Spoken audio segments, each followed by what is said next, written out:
Retro Rob 64. All right.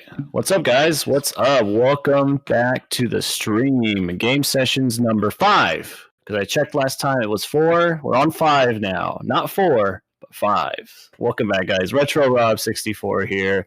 If you guys are new to any of this content, just look down below. All the links of everything we talk about today and all the people involved, they're going to be down below. All the wonderful links to all their beautiful content. I got Tyler here with me, Goaliedude. Say hi, Tyler. Hi, Tyler. Nice. Wonderful. What's going on, guys? Yo. How we doing? Hey, what's up, man? Yeah. I got Mariobearz down below here. Yeah. Howdy, Say what's good, Mariobearz. what's good, Mariobearz? Yeah. Myself. We're so good at things, Simon. Yeah. And singing. Yeah. I take really good directions. Yeah, he does. I told him to jump yeah. off a bridge, and I almost did it. I didn't give him like the perfect directions, so he was like, "Wait, okay, so left foot first." Okay. Hey Tyler, what did you play this week? What did you play? Let's start off with that. So everybody knows, you know, if you watch the content and all that stuff, I just got like a brand new computer. Mm-hmm. I recently have been playing Star Wars Knights of the Old Republic.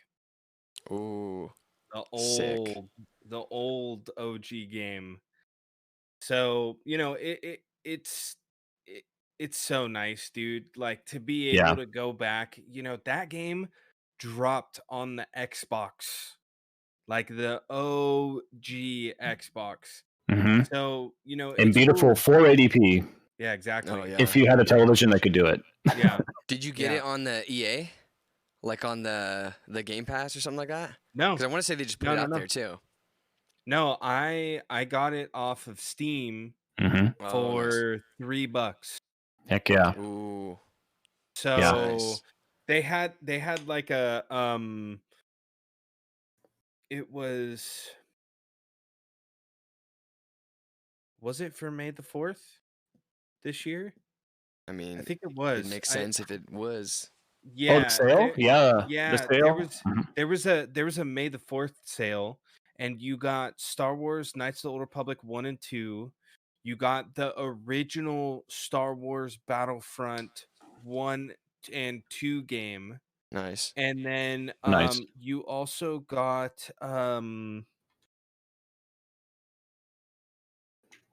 oh man, there were like two or three other like Star Wars games. There was a lot of them. Yeah. But I mean that whole set that I got for it was on sale and I got for $15. Yeah, I remember that. It was a steal of the deal. I definitely jumped on it myself. Yeah. So, you know, it's cool cuz like I haven't played the second one yet.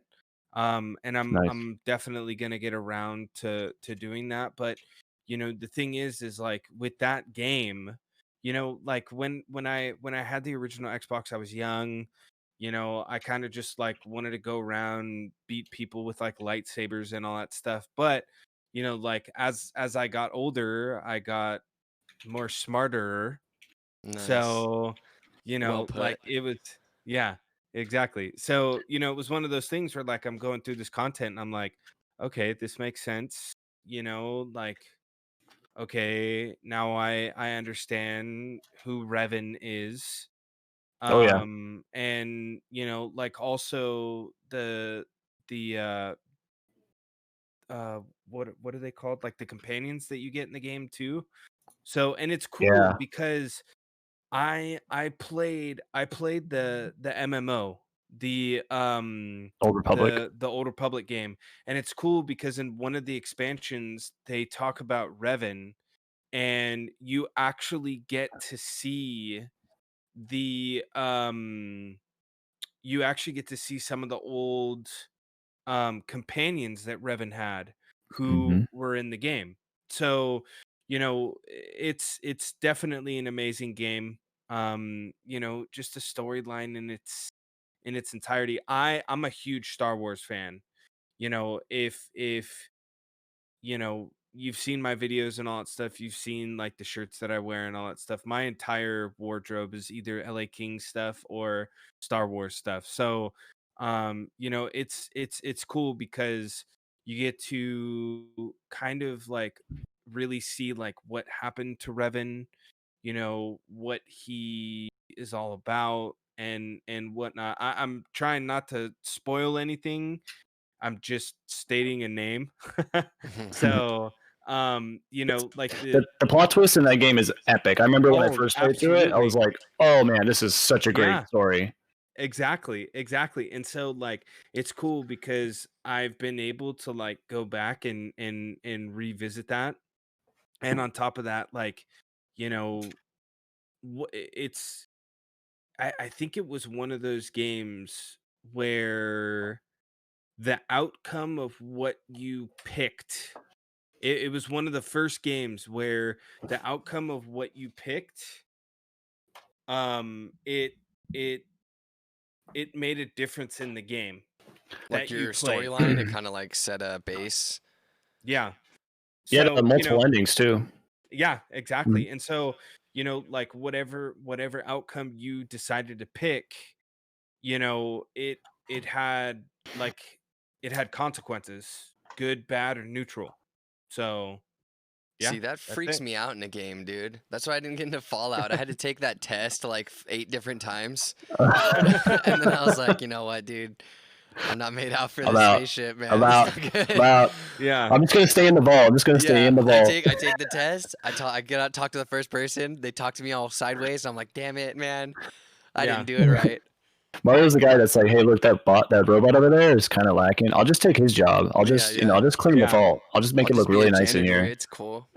Yeah. Well, and like um I know this is a little off topic, but even because I was also really big into the Fallout series too, and I read up on like each individual vault, and that Oh whole shit. universe is messed up, dude.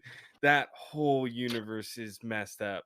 Well, not to get So too far on a tangent, I agree. 76 is supposed to be a really big vault, like in terms of lore. So it was so sad that, like, when that game was like, "Oh, 76, we're finally going to get to see what happened in there," and then yeah, like what happened, the game like itself, being a complete garbage mess. I really hope one day they actually kind of give us an actual Fallout game. Maybe like even just if they were to just do a straight single DLC for another Fallout game years from now and just have it completely just take place in like 76, almost like a giant expansion. I right. think that would be much better than what we got with that game, obviously. But yeah, the 76 has gotten some real crazy stuff happening there. So, but I'm never going to play that game to find out. So too Yeah, bad. me neither. It's a subscription based now. Oh jeez. Oh, we're not getting into that. We're not. Yeah. It is, but yeah, that's just. It's terrible. But you mentioned this game earlier. This one is you never played it before, correct? No. So Okay. no spoilers. No spoilers. No I spoilies. I will say this is a different company Uh-huh. that made it. Obsidian. hmm they're a good company. Don't get me wrong. They got the reins for the license after BioWare, because BioWare went on to make a game we talked about earlier, which is Mass Effect. That was their next big game. So Obsidian took the reins for the sequel to that game, and it did improve a lot of like what was wrong with the first game, which was really nice. It did improve like um, the party system and just like having a better cleanup UI. And the story probably wasn't as good, but I mean, I Well, felt it was longer. the first one was just a huge shocker. Yeah. You know, you hmm go through it, and at that very end, it's like, Yeah. what? hmm Okay, hang on. hmm Options, load game, Rewatch this stuff. yeah, rewatch, because like Yeah. like it just like you're playing and all that stuff, and then boom, you Yeah. get hit, and it's hmm like, Yeah. It's nani? definitely was like at the time, especially because we didn't really have a good Star Wars game up to that point either. Like a Yeah. good, just have a good time, beat people up with some lightsabers, and you know, a good story too. That was the other part. A lot of the stuff that we were getting Star Wars wise, I mean, the only thing I could think of that was even close to that before that was like Jedi Outcast and Jedi Academy. Did you ever play those? When was But those were more like adventure games. They were more like shooters, kind of, you know. So they were a different genre. But this was like the next big one where it was like, oh yeah, this is exactly what everybody needed. But okay, so Knights of the Old Republic came out. It released in North America on November 19th, 2003. Mhm. Hang on. 19th? Oh, that was like, dang. yeah, that's literally like we're at like an anniversary here. Nice. That's cool. Shout out. Shout out to the SWOTORs. Yeah. Or excuse me, the SWOCATORs. Cool. That sounds good, man. I'm trying to figure out when. Okay, so. Oh wait, when did? Okay, so Star Wars Battlefront 2, the older Battlefront 2 game, that came out in 2005. Mm-hmm. But the original Battlefront game came out. Let me super old, dude. 2001. No. Came out in 2004. So it literally went Star Wars Knights of the Old Republic, Battlefront 1, Battlefront 2. Mm-hmm. You know, so I think you're right. The only other game that I can think of that was probably better, or not better, but a good Star Wars game was the Nintendo 64 Star Wars game, where you go around Episode 1 Racer. No. Shadows of the Empire. Exact. I think. Yeah, where you go around as like one guy. I don't know if you're Han Solo. It's been I don't think so. long. It has like the Hoth level where you have to like wrap up the stuff with like the tow cables. No. It's the one where you go on that trash planet and you have to fight and kill that droid. And he's a boss. Oh, you're talking about Force Unleashed. No. No? No. Those were cool. Those were good. Those were fun. Keep looking it up. We'll go on to Mario here. What did you play, Mario? What did you play this week? I've been playing, dude. I've been grinding Fortnite, man. I'm on Same. there. I'm going power boomer. Just like get over here, 9-year-olds. Yeah, that was probably my me. lobby, dude. That was probably me. You probably kicked me out of the lobby. Yeah, it's crazy. But it's okay, I respect. they're doing the whole Marvel thing, bro. It's giving me like freaking Pokemon vibes. Like, gotta catch them all. They have all the superheroes in there. And then you max out your XP, and then you get the holographic. You get the silver, the platinum, the gold Iron Man, the gold Thor. So I'm out there like, dude, I need to get gold Thor, dude. Gold Doctor Doom. It's anything crazy. to keep you playing, you know. That's what they, you know. Because if you just got all the Marvel characters, or are you still playing? Like, do you have a reason to go back in and get like the new skins and stuff? You know, that's like the Fortnite grind, right? Mm-hmm. But I succumbed to that recently myself because I was like, okay, all right, these skins are cool. I'll jump in. I'll give it a shot. And I never played on PC, and I'm going to tell you right now, the first time I played that game, which is a topic tonight, this is a good somewhat segue. The first time I played that game was on the Switch. Yeah, it's cool to play. It's super casual on the Switch. I got it on my Switch Lite. I'm just out there just chilling on it, you know. Yeah, it's a different game for sure. And then when I jumped on PC, I was like, oh. Okay, this is pretty fun. Okay, I see the pull. It's much snappier, it's faster, and it just runs smoother. It's nicer. Not to say that the Switch doesn't handle the game well. It does. It absolutely does handle the game well. But I definitely feel you on that. Like I'm right now, I'm just trying to get Iron Man. If I just get Iron Man, that's like my favorite hero of all time. Like I'll be fine. It's sick, bro. Then you're like going in there. You're like, yo, I'm Iron Man. You got the backpack. You're like, oh, fucking flying in and shit. It's sick. It's cool. I mean, the perspective is dope because then, like, some people talk about that where it's like the narrative is based off the map. It's not about the player on it. it's what's going on to this map that everybody exists on, and Right. then your like temporary, existence on it. And then it's, Galactus shows up and interacts with the map, and the map changes the narrative, and and it's like, it's you interacting with this, like, I don't know, the place that you play in, and then that's what the main character is, and you're trying to figure out, it's pretty cool. Yeah. I mean, the current thing they're doing from mine, it's like, what? Fortnite is supposed to be a battle simulator for like a post-apocalyptic like world, like a universe that is a connection to reality. You're in like a battle simulator. So then the reason Galactus wants to go there is because he wants to get that branch to reality, which is the Fortnite battle simulator. So he's trying to get into the Fortnite universe in order to get access to reality to, fuck shit up or whatever, which is cool. Well, and that's always been Fortnite's MO. You know, I remember back when Marshmello did his live concert and there were changes there. And then, Travis Scott did his live concert on Fortnite and there were changes there. So it's definitely one of those things where Epic kind of has it dialed in. I personally won't play Fortnite. It's just not my thing. I said that for a long time too. The building thing is its own thing. It's not the building to obsess on.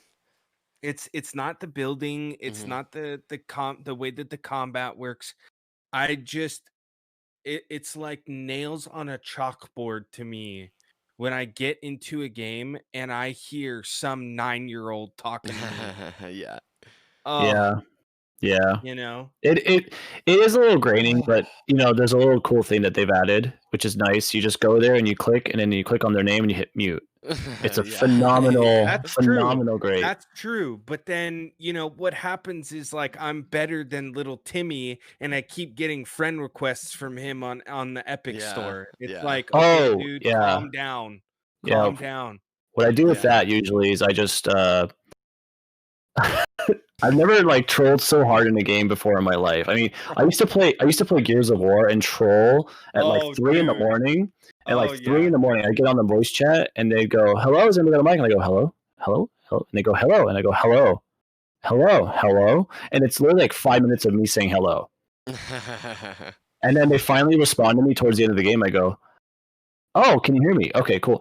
Oh my god, I'm dying. Oh no, someone's shooting at me." So I almost act like I lagged like the entire match, so I couldn't hear. Yeah, so I act like. Anyway, this game though, I'll do stuff where I'm just like, "Hey, you wanna group up?" And I'm like, "Yeah, sure." I'll just leave match, and then they just never find me again.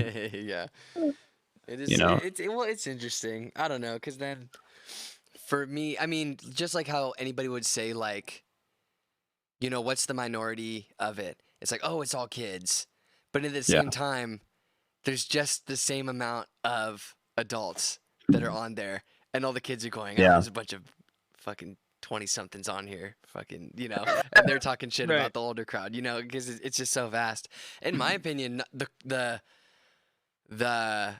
Call of Duty post-game voice chat is the shittiest motherfuckers you'll ever run into. It's so toxic. Dude. You just got so that 30 bad. seconds of being like, forget you, you suck, all, and everybody's just, but it's all, they're all like, they're all 26 and they're just like, they're acting like 9-year-olds or whatever. It's like, well, and on top of that, like, I'm just over the battle royales, dude. Yeah. We got Fortnite.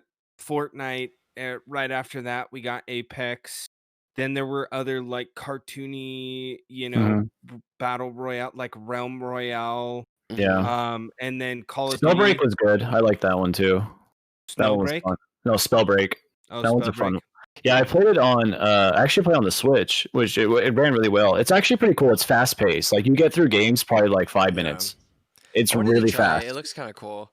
Like where it's battle royale and you do, it's like class based or something like that. Kinda, yeah. You're basically like still or something like that. Yeah, you still pick up like stuff like you would in any battle royale, but the circle closes in like really fast. Like you have like a minute between rounds of like the circle closing, and that's default. So it encourages kind of like, okay, is this good or is this loot good? Like you can't just sit there and like, okay, I killed like 3 people. I can go through all their loot and sit here for 5 minutes. Oh, the circle's coming. Okay. No, you kind of have to go up and go, okay, is this one or this one? And you have to make that snap decision. So it kind of encourages like snappier gunplay, or rather spell play. But it's definitely fun because in that sense, you're not sitting there just like, all right, I'm just going to get the best stuff possible. I'm going to go into the corner and I'm just going to snipe whoever, and then that's my victory. That's totally a way to play the games, obviously, but this one encourages people to kind of, be active. Be the one that's got the power-ups where, oh, hey, the circle's closing here. I need to get the power-up where I fly up into the air on top of this fort, and then I have height advantage over some people. And like... One would say the higher ground? Yeah. Yeah. Thanks, Obi-Wan. But yeah, so really the idea is like, it's funny because it's actually one of the few games that actually where if you get a high ground, you don't actually win all the time.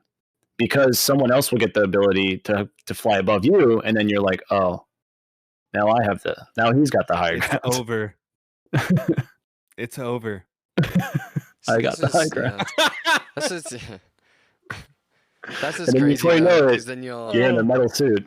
You'll play like Call of Duty, where Call of Duty's super action. The momentum they got, like, it's really nice. But then if you play solos, it's so lame.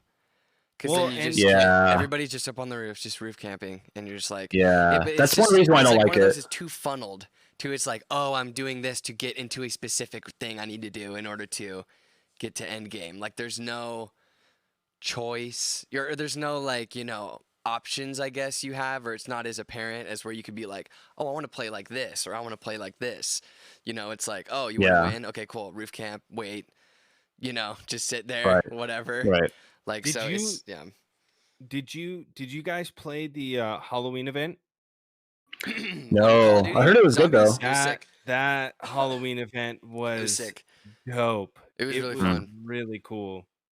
No, I missed out on it. Because like what you could do is like you would squat up. It'd be like you and 2 other, randos or 2 other friends. And then when you die, what happens is you literally fly down as a zombie and you hit the ground. Yeah. Like, it is the funniest thing. You don't got a parachute or anything. You just pancake into the floor, and then you peel yourself off the ground. You're like, ugh. Yeah. And then you're just out there just going at it. Yeah. And then a kill, they drop a syringe. You collect 2, like get 2 stems, and then you come back to life. Yeah. Which is cool. That is cool. But that is really cool. Part was as a zombie, you had 3 main things that you could use. You could use a jump, which was redonkulous. It would launch you like, probably 60 feet, 50, 60 feet. So it was like a whole jump. Yeah, exactly. And then you had a poison grenade that you could literally like just pull out of yourself and then throw it. And then you had an EMP, like a small EMP that you could use too. Nice. So it was pretty cool. It was fun. Sounds a little bit like what Apex was doing as well. And Fortnite, obviously, too. Fortnite's was kind of fun. I didn't mind it. That was that's when I started. Like, I love that fucking game, but their Halloween thing was so ass. It was so... Because then there was no way to come back. And there was no reason to be like a shadow or zombie equivalent, And then a lot of people just failed. For first, like, 3 days, people did it, and then everybody would just quit once they got killed. And it's like, I don't want to play this. Mm-hmm. And then that's it. But I don't know, because Call of Duty zombie Halloween thing, you're constantly coming back to life and coming back to life. You're always on the next thing, and it's like you can easily be like, oh, I'm gonna do this, and then come back to life, and then run it back and do all that stuff. Yeah, it was way more just the pacing was way sicker. Cool. Yeah. Cool. Well, what about you, Rob? I'll briefly go over it because we got to get into our topic. But I've been playing a lot of stuff this week. I'm always playing stuff, just it's my life. I love it. Yeah. Hell yeah. My main thing I will talk about is because I think it's a lot of controversy, and I always like controversial stuff. I obviously got my PS5, and I finally got Miles Morales. It was shipped to me from somewhere. Best Buy. There was a Best Buy probably there. I don't know. It was definitely not the one I ordered it from. It got here in one piece. I don't know. It's fine. I ordered Last of Us 2 because I got it for $30. I was like, that's about the price I'd pay for that game. Yeah. So I got that brand new from Amazon. Actually, I'm gonna double check because I haven't looked yet, but I'm pretty sure I ordered it brand new. It's Amazon. It should be brand new. I don't have a tab open. I have all these tabs open. And not the one that I need. Your tab count is in the 30s. Yeah.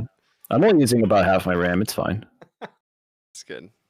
I'm going to get 32 gigs. Why have it if you're not destroying it? If you're not melting it? Yeah, exactly. Just saying. Yeah, because what games did you get on the... Are there even any, like, PS5, like, new-gen releases? There are. Because I mean, in the past, it was always, like, console with this coming out.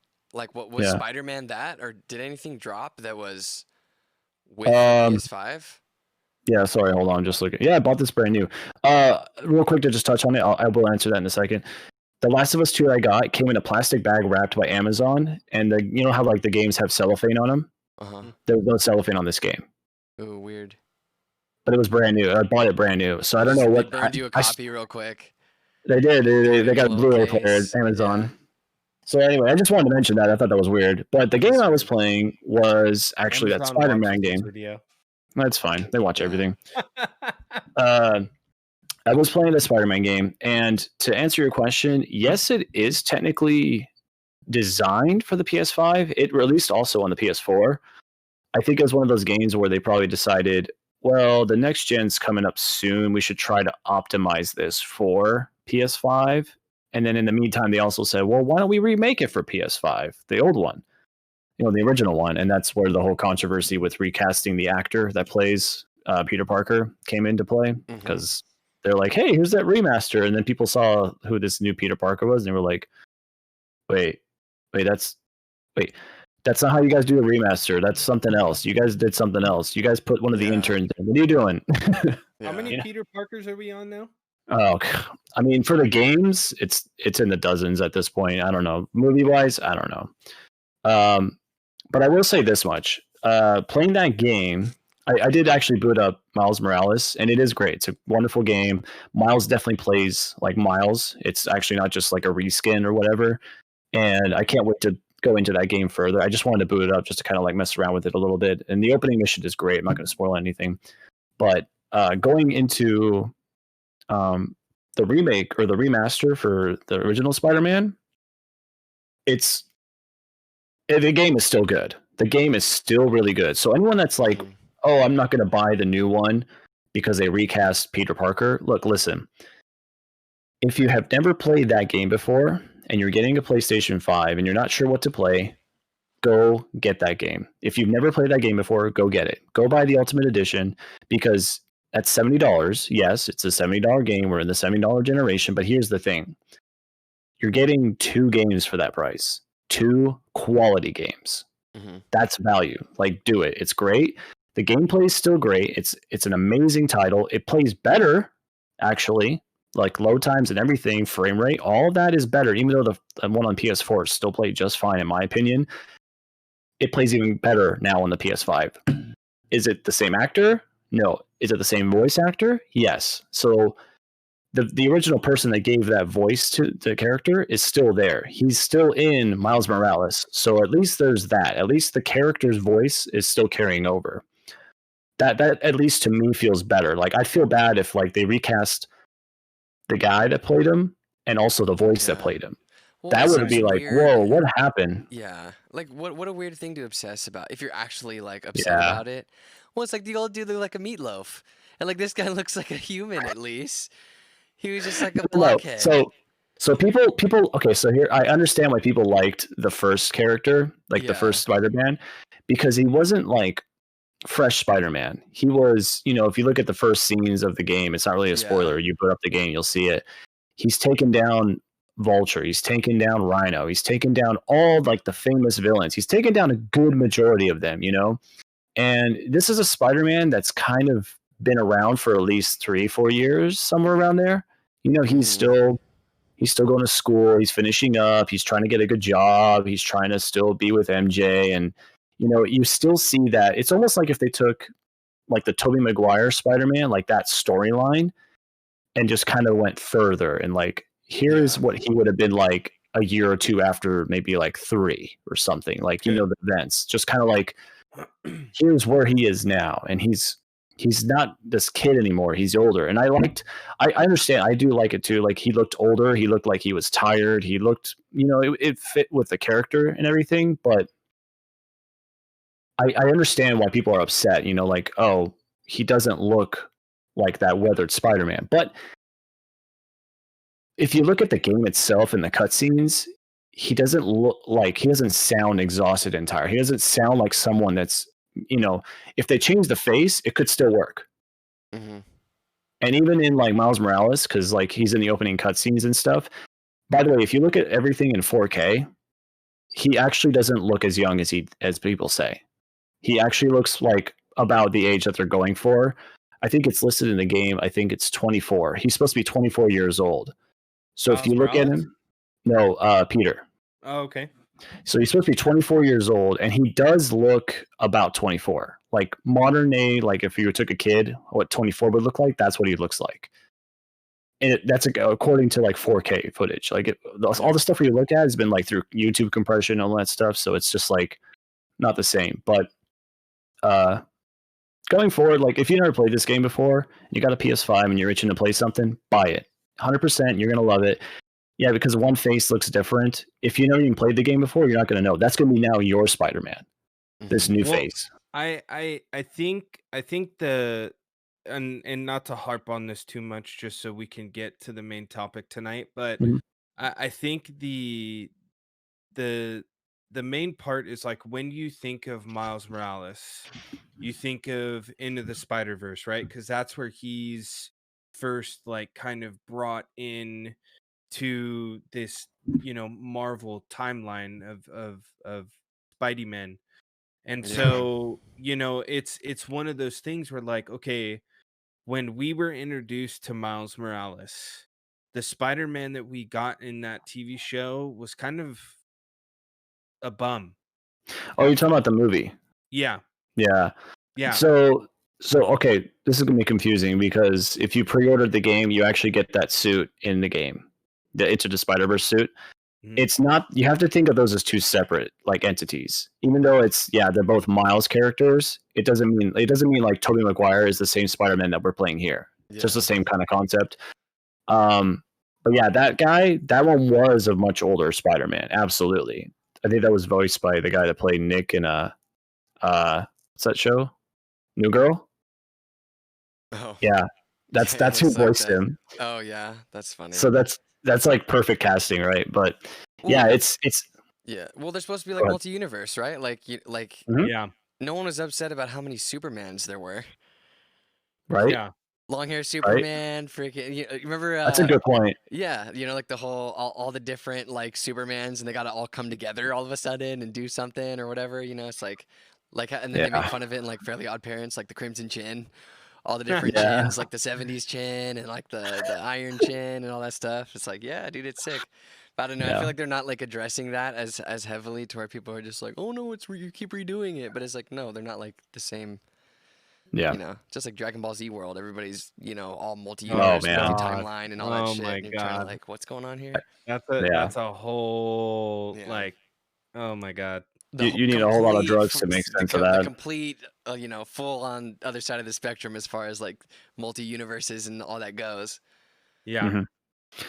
Mm-hmm. But yeah, it's a great game and I had fun. I'm looking forward to picking up actually a few games maybe this week since I officially got furloughed from my job. So I have some time. I have time to play Cyberpunk now. I don't even have to get off work.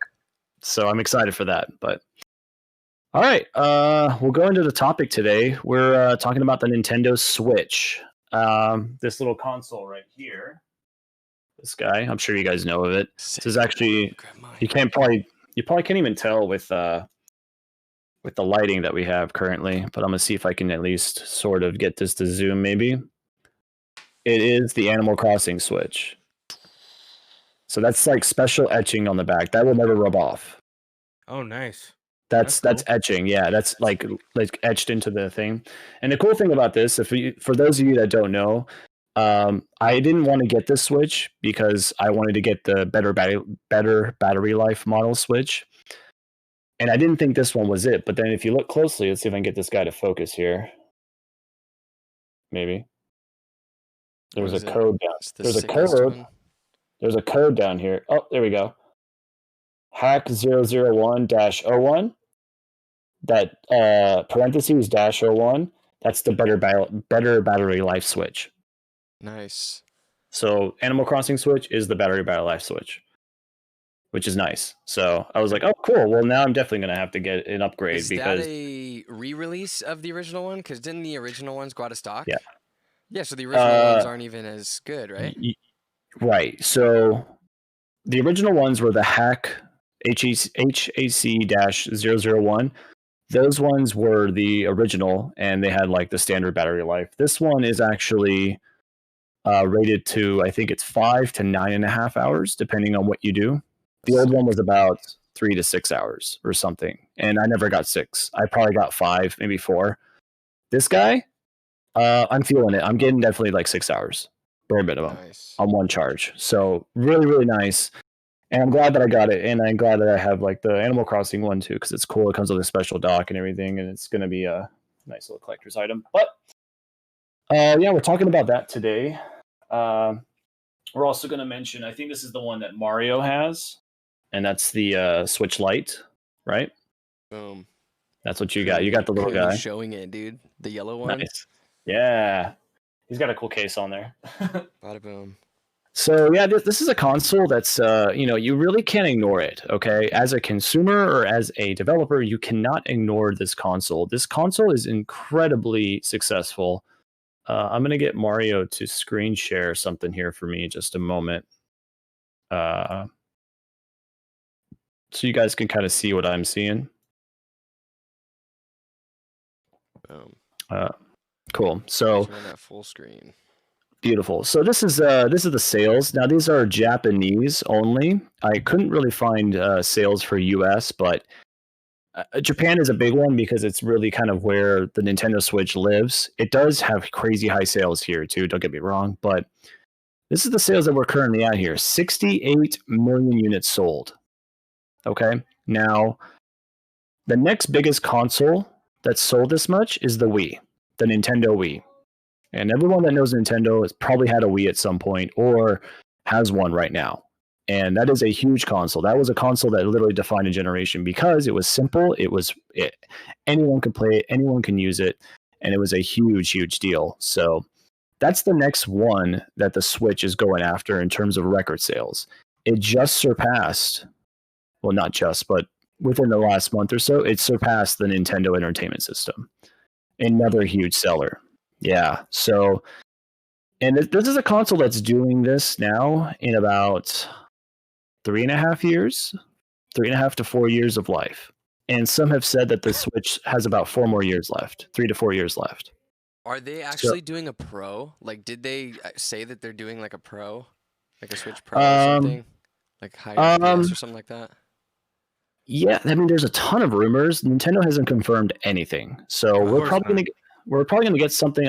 I'm assuming maybe around January, February, we'll get some kind of notification or something. There's a lot in the pipeline that's just been sort of, talked about, but no one has really come out and said, "Oh, here's the new Switch Pro screen. Here's the new Joy-Cons or whatever." Nintendo's battling quite a bit right now in terms of Joy-Cons. They drift every once in a while, and like having them fixed is kind of a pain. Me personally, I've already had one Joy-Con that drifted. All I did, I went on to Amazon, I bought some replacement joysticks, I took it apart, I replaced them. The whole thing cost me $11, and I fixed it. No problem. Oh, nice. And actually, I have an extra joystick left over, so one of these other ones wanted to start drifting. I got a replacement. For me personally, not too big of a deal. I'm not sitting here being a Nintendo fanboy saying, "Oh, just go to Amazon, buy it yourself, and fix it."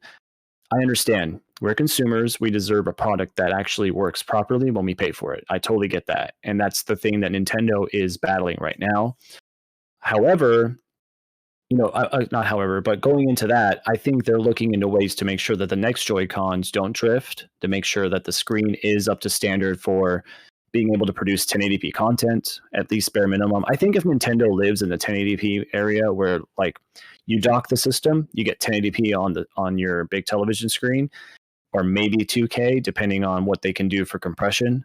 And when you take it into your handheld, and then when you're playing on this screen right here, you get 1080p 60 frames per second. I think they can live there for the next 10 to 15 years comfortably. I think no one's going to sit there and go, come on, Nintendo, where's my 4K 120 FPS on my handheld? Come on, dude. Phones can't even do that right now, right? Well, so yeah, I mean, it's just like a super phone. It's like a tablet or something like that. It doesn't need it's to a tablet. be super done up as far as like resolution and stuff. It's too small. Yeah. And this leads me to my next point. The reason why Nintendo doesn't need to, why I feel it doesn't, is because look at these sales. They have an inferior product to some people's standards, and it's sold incredibly well. I'm going to share something else here in just a moment. I think it's, yeah. You might still be able to see this, right? Mm-hmm. Okay. So these are the top selling Nintendo Switch games. 28, almost let's call it 29 million, because by the time I probably refresh this, it's probably 29 million. In Mario Kart 8 Deluxe, okay? The attach rate for this game is insane. 1 out of 3 people probably have this game. That's what this basically means. That's the attach rate to this game. It's a fantastic game. It's wonderful. You can sink easily tons and tons of hours into this. This is a game you can pick up and play, and it's no problem. It's a well-built game, and you know what's funny? This was actually a Wii U game. They just simply ported it over, put all the DLC on it, and said, "Here you go. Here's it on your Switch." And the insane amount of sales that they've gotten from this game alone is insane. Like, it's just mind-boggling. Obviously, we got Animal Crossings. That's jumped up quite a bit. I remember when it was down here in the 10 million within like the first couple of months, and people were like, "Oh, this is going to pass Mario Kart." It's definitely going to get up there. I don't know if it'll pass Mario Kart. I think it might. Well, we're going to have to see after this holiday season. Crazy because you can tell that they for sure planned. They're like, all right, it's going to be like 3 years at least of Animal Crossing, of us getting people to sit on this. Like, I recently opened it up. I was playing like hours, like when it first came out, everything, because I had it on GameCube, which was like so I was like, this is the first time I played it again since I had a GameCube, and I was like, hell yeah. But it's an impressive game. Like, dude, it's getting sicker. They just added a whole new, like, you're doing the holidays and they patch everything, they add new stuff. They just added a bald dude haircut now, so I'm like, yo, I'm back in there, man. Done. I finally rocked my cut. I was like, yo, hell yeah. And it's funny because it is like, you could consider it as a games as a service, but you know what's funny? It's like, it's just a fun game. You just go in, you grow some stuff, you pick some stuff, you just kind of design. It's just a game where you just can chill. It's relaxing. But yeah, and I think there's holes. There's for sure holes, and it's kind of one of those weird things. Like, why are they not changing this? Like, it's weird. It's almost it like punishes you for having friends. Like, you can't trade items, you can't help each other. And it's kind of weird. The social aspect, or like playing with friends, is so like, what are we supposed to do? Or it's for somebody that I don't get, at least, where it's like, maybe people just get on the same island and just start, just emoting at each other, and then they're having a blast. Playing hide and seek or something, but sometimes like simplicity is good. I mean, look at Minecraft. It's a pixelated game. It's a pixelated creative game, and look at how crazy that game is. I personally don't get Minecraft. Like, I don't understand it, but I respect the community and the amount of crazy sales they've gotten for that game, and like how many people love to play that game. I respect it because that's something that I don't get, but hey, a lot of other people do. That's insane to me. Like, wow, that's good for the game, good for the community. I want to mention a few more games before I move on here. We'll talk more about Animal Crossing, but like Smash Brothers and like this Pokemon game, like, it's not great, but look at how many sales it made. People obviously think it is. Super Mario Odyssey, I mean, that should be higher, but the fact that Zelda is where it is and it's beating Mario, we'll get into that game too. We'll get into that one as well. This game, Super Mario Party, it's not a great Mario Party game, but it is the only Mario Party we have, and it's sold like crazy. I'm making a point here. Splatoon 2, another great game, great game. The point I'm trying to make here is that these are titles that not necessarily are the cream of the crop. Like, you won't sit there and see someone, oh, Splatoon 2. I'm definitely not going to ever play Call of Duty again. I'm only playing Splatoon 2. Right. Similar genres, very similar, but the game, like Splatoon 2 itself specifically, is so solid. Like the mechanics and the core mechanics involved in that game, and like how it has a rotating, like Amar, you saw me play it the other day when you came over. It's a fun game. Like, it's just really fun, and it is insane how like Mario looked at what Call of Duty, the essence of Call of Duty is, and said, we can make a non-violent version of this, or like a semi non-violent, but it's still fun. And that to me that's like props to them. You know, if someone told me to make a Call of Duty game but not make it Call of Duty, I wouldn't know where to start. I would never think, oh, let's make paint. Let's make every gun a paint gun. You know, there's like a spray paint, there's a bucket, there's a paint roller. Like, the idea like of making everything into like weapons in that fashion is so mind-boggling. And it's like, you know, you guys in Japan, you guys clearly know what you're doing. Keep it coming. So, and I want to talk Nintendo thing. It's the simplicity where you open it up and then you always know what you're getting. Yeah. You know, any other game, it's like they're in the world of like updates where everybody expects new stuff. But like, you know, Fortnite's my jam, and there's times in every year where it completely sucks, and they did some sort of update where they ruined it. And then you got to go in to check it out, and you're like, you know, they did something, you want to see what it's all about, and you're like, oh man, this is awful. And then you're like, later, and then they got to reshape it or whatever. You open up Splatoon every time you're playing that, you know, you open up Mario Kart every time you're playing Mario Kart. There's no like, you know, it's comfort food that never ends with flavor. Yeah. Like, the flavor is always there and it always hits. It's like In-N-Out Burger. Like, you know what you're getting. You know what you're going to get, and you know you're going to have a great time. You're always going to be craving it. You're always going to be in the mood for it at one point or another. So that's why you're going to keep it around. You know, it's not going to change. So I'm trying to... Oh, I think it's right here. I'm trying to find this game. So, yeah, this game right here, I did not buy day one. It's Pokemon Sword. I wanted to wait, and I'm glad I did, because I definitely read a lot of reviews, and it was not the Pokemon game everybody was thinking it was going to be. And, you know, it still sells. It's still the highest selling Pokemon game of all time now. It's surpassed every Pokemon game before it. It's now the highest. Crazy. So why is that? If it's not even like a great like Pokemon adventure, why is this game so incredibly selling well? Is that the subscription one? The Switch. Yeah, the Switch.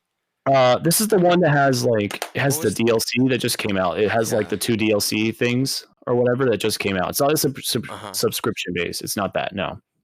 But it's definitely a game where people were like, is this the best the Pokemon company can do? Like, you guys have so much money and assets. Like, come on. It is funny though, because like the latest expansion has a basic feature that a lot of people wanted, which was the ability to move the camera around. The latest expansion implemented that into the game. So my honest guess at this point is that this game was unfinished and they needed to get it out as soon as possible, and they decided to finish the game through DLC. Whether or not you like that as a practice in your companies, that's on you, right? That's on you as the consumer. But you cannot deny this thing sold incredibly well on the Switch. Still selling well. This will probably hit 25 million. I guarantee it. So if Nintendo actually decides to do something, I got to figure out how I want to word this, because I might piss off some Nintendo fanboys. If Nintendo decides to roll with the punches, that's what I'm going to say. And if they decide that the next Pokemon game that they're going to come out with for the Switch, have it be Pokemon Blue, Yellow, and red. I was just gonna And I say, if they rolled out Leaf Green or something, Oh, right, like remastered dude. or something, it'd be crazy. Like It just how would they it did would the Mario 3D thing, especially like yeah, with the Pokemon, you know, hype right now and everything, with the yeah. collectibles and all I that. I guarantee it, dude. It would be the top on that list. Yeah. There is there is there is no there's no doubt in my mind that if they do that with the original Pokemon games and they revamp it, make it into 3D, and then, you know, have it on the Switch, I guarantee it will be the #1 game on that list. Everywhere, dude, everywhere in the world knows of Pokemon, you know, red, blue, green, and yellow. Oh yeah. Well, I mean, technically though, where is it? I have all my Switch games lined up here for this. Technically, this was the re-release of that. This is Let's Go Eevee. Really? Let's Go Eevee and Pikachu. This came with a Pokeball that you could actually use to throw. The problem was the game didn't have the basic battle mechanics of catching like it does in the new Pokemon game. It actually just utilized, Pokemon came. Okay, throw the ball at it. It was never like a battle to catch the Pokeball. So a lot of people were like, "Oh, this is just Let's Go." Like this is a Pokemon Go game for a Switch. Yeah. And that's why people didn't like it. This also, I mean, you saw on the list there of games sold. This was on there. Yeah. This game was another huge seller. Pokemon is a huge seller. That's what that tells us, right? Yeah. Right. So, I just want to mention something real quick, and then I want to go back into hardware and just kind of like overall like reasons why the Switch is so hot. I tried to pick a few games that I think were fundamental to have to the Switch. I think I have most of the ones that I want to show. I think I'm missing maybe one or two, but I'll try and mention them. This is a pile of games that you could get right now on the Switch that you must get. These are must gets for the Switch. Ooh. This is even all of the exclusives on the Switch because I have mostly on physically. I have pretty much nothing but like the Nintendo only games, like games that are only published by Nintendo.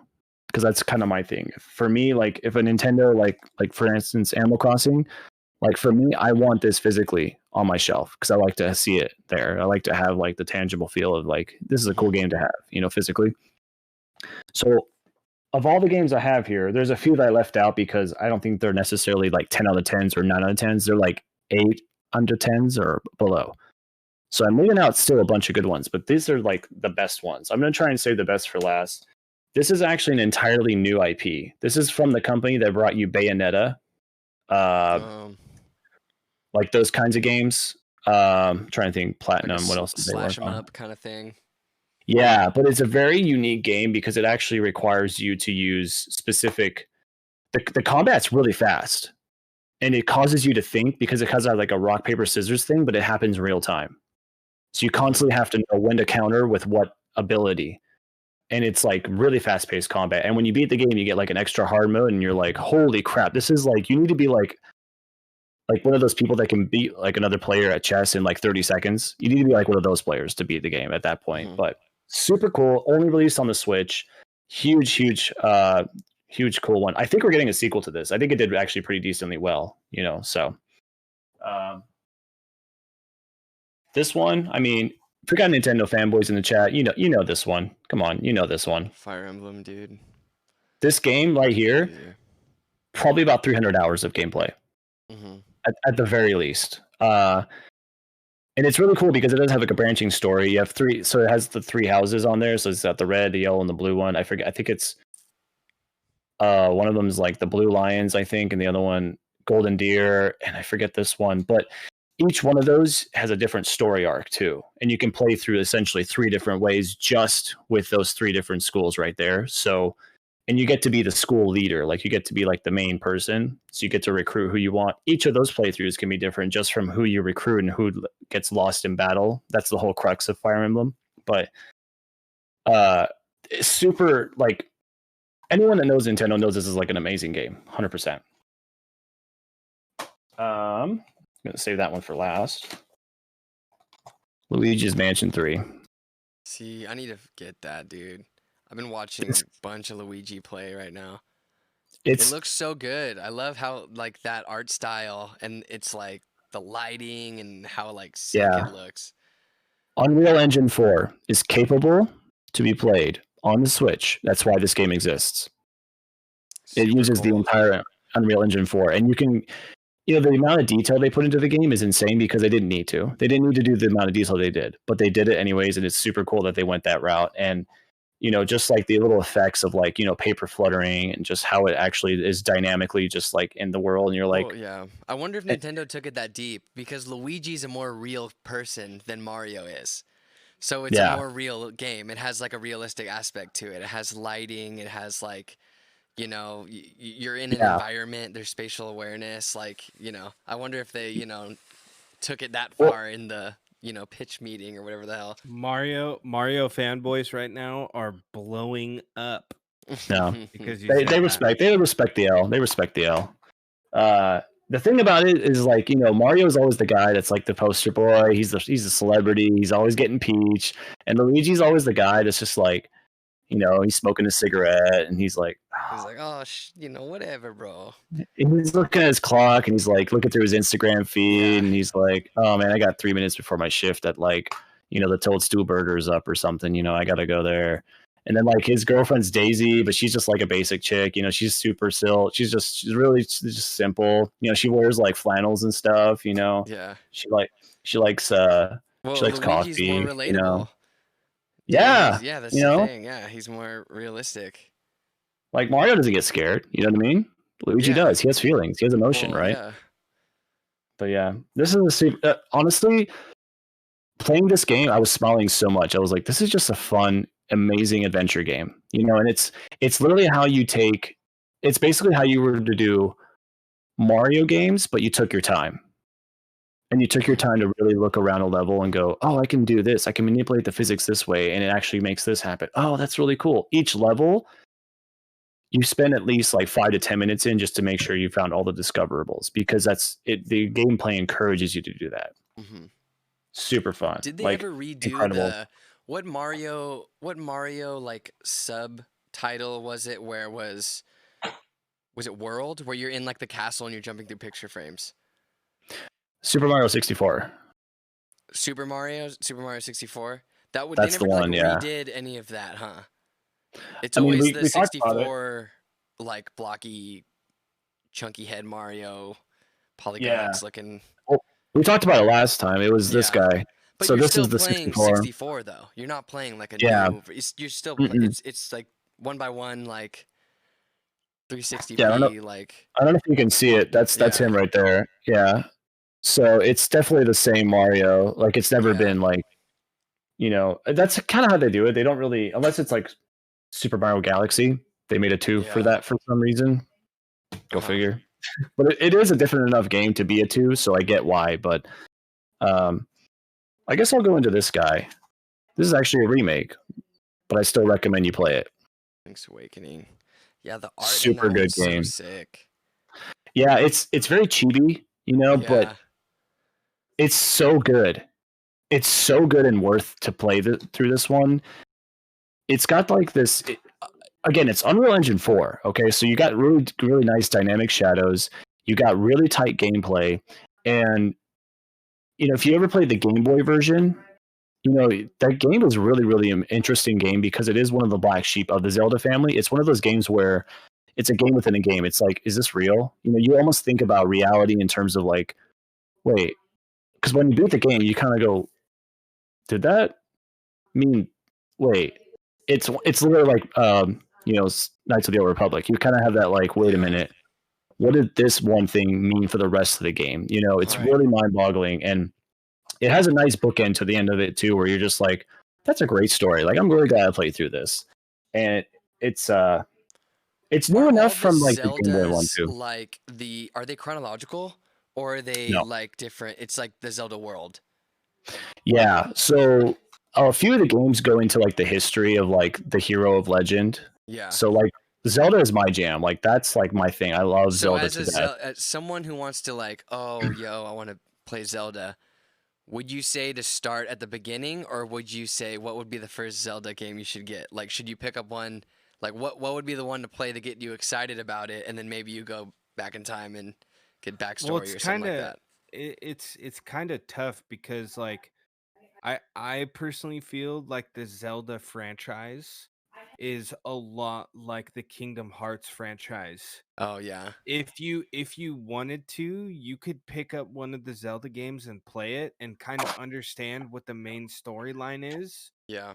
But once when you play all of the Zelda games, it's like, okay, this is the bigger picture. This is what we're looking at now. Yes and no. Does it make more sense than the Kingdom Hearts series? Oh, totally. Kingdom Hearts is like, yeah.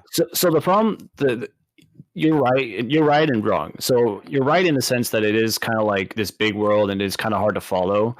But you're also wrong because with Kingdom Hearts, everything is supposed to connect. Yeah. Every game has to connect. It's supposed to.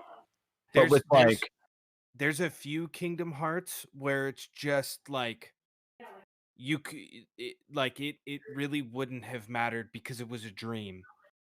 Yeah. So like Birth by Sleep. You're talking about like Birth by Sleep and stuff like that. Yeah. Exactly. Yeah. Exactly. So true. You know, it is. But it still pertains to the overarching story. It still has some effect on the story in some way. Right. But you don't need to play that game to understand the overall picture. Yeah. But yeah, I'll say which game I think is actually, because I'll think about it, because there's a lot of games and I think I have a few answers. But I want to keep going and get through these as quick as I can here. I'm gonna go ahead and go into this guy next. I do have like 25 minutes left, guys. Just so we know. For sure. We're gonna wrap it up. This is another good one. Ooh, Mario Maker. Oh, what? Yeah. So Tyler, do you like making your own levels in like if you were to good, right? It's been good for a while. Do you like making levels in games, Mario? Or Jesus. Well, Mario too, or Tyler, either one of you. Like do you like creating levels? Yeah. So I did a lot of level building in Halo 3. Ooh. Okay. Hell yeah. Okay. Nice, dude. You would like this game because of that. And even if you don't, because I personally don't have the time nor the patience to really create levels. I think I do, but I would go way too deep. Like I'd work on a level for like a year, and if I didn't get enough people playing it, I'd cry. So for me, I play levels. I boot up this thing, and when you start up the game, it goes either make or play, and you click one or the other. And I click play, and there's literally this one game right here. That is risky. That is very. Well, that was the original problem, right? Like you load into like a troll level, where it'd be just like fixed and stuff. But so levels can only be uploaded if they're able to be beaten. So the creator of the level has to beat it in order for it to be uploaded. Oh, that's trippy. Wow. Was it always like that though? Yeah, as far as I know, in the first one too. Yeah. So like, but this is Nintendo playing with fire, right? Because the entire premise of this game relies solely upon the people that play the game. So the moment that the game drops and there's not that many people that play the game, it's kind of a dead game. Yeah. It's far from it though. I know. Yeah. You're right. I'm not saying that it's a dead game currently, but I'm saying, like 10, 15 years down the line, it's not going to be a game where like you can go back and revisit it like,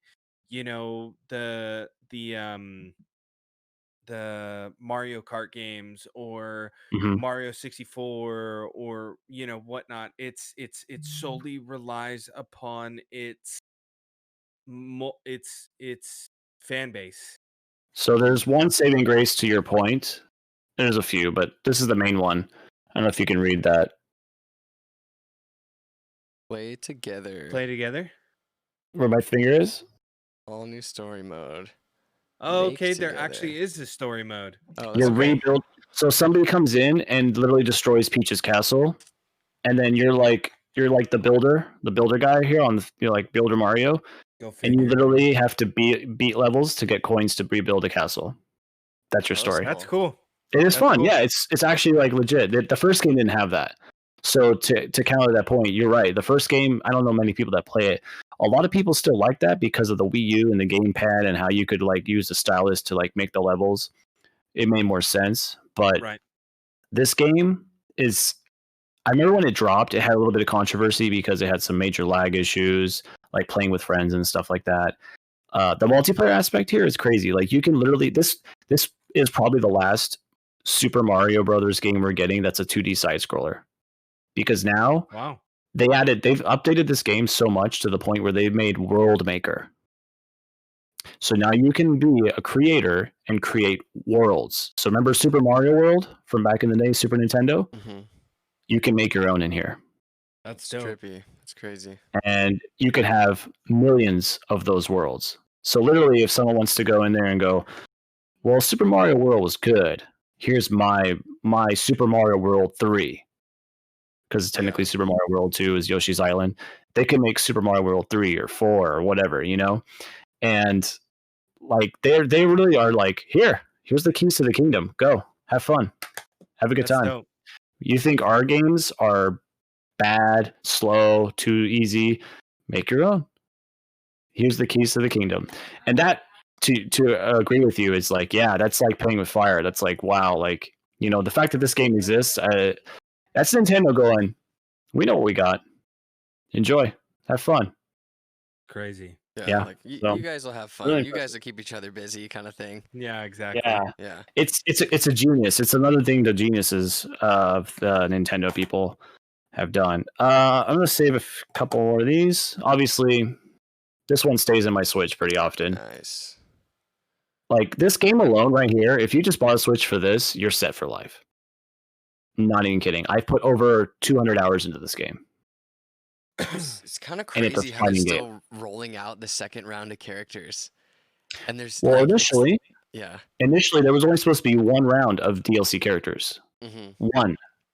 The success of that caused a second Fighter's Pass, a new round of characters. What do we make? And guess who they just added? Well, they added the Minecraft dudes. That's the most recent one, right? Yeah. Yep. Don't they have like 3 more slots or something like that? Or supposed to be like 5 for the season, for season pass 2? We got Min. I think we have 4 more. I think we have 4 more now. So we'll see. But crazy. Yeah, it's crazy. I mean, they're Sakurai, you know, we could talk about him for a whole episode, but I don't want to get into it too much. This one right here. Ring Fit Adventure. Really? You could not find this game during quarantine. This game was impossible to find. I saw one before quarantine. I was like, I'll get around to it. Because when it was announced, everybody was like, really? An exercise game? Really? Yeah. Unbelievable. This is another genius of Nintendo's. It's an exercise game plus an RPG. Yeah. Wow. You literally have to get stronger physically to beat this game. Think about that. Which is funny, yeah. You're doing like crunches to beat like that dude. Like you have to do. It's a pretty interesting concept.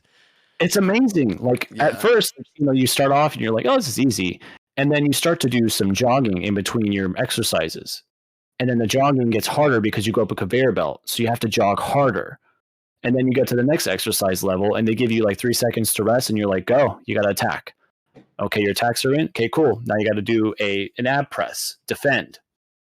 And like, I'm not kidding. I played for 1 hour. I lost 3 pounds. Wow. Not even kidding. And the reason I know that is because of the Joy-Con. So you use the Joy-Con, the straps in here and everything. This is an IR sensor. This is what controls your motion sensing and stuff inside the game. So when you disconnect this guy, it pops out. You put your thumb on that, and it reads your heart rate. Oh, nice. And you can actually see your heart rate and everything on screen, and it gives you like feedback and everything. And yeah, I lost 2 pounds. Nice, dude. Genius game. Literally, Nintendo gets challenges and like, so our gamers are lazy and everything. Got it. Here's our game.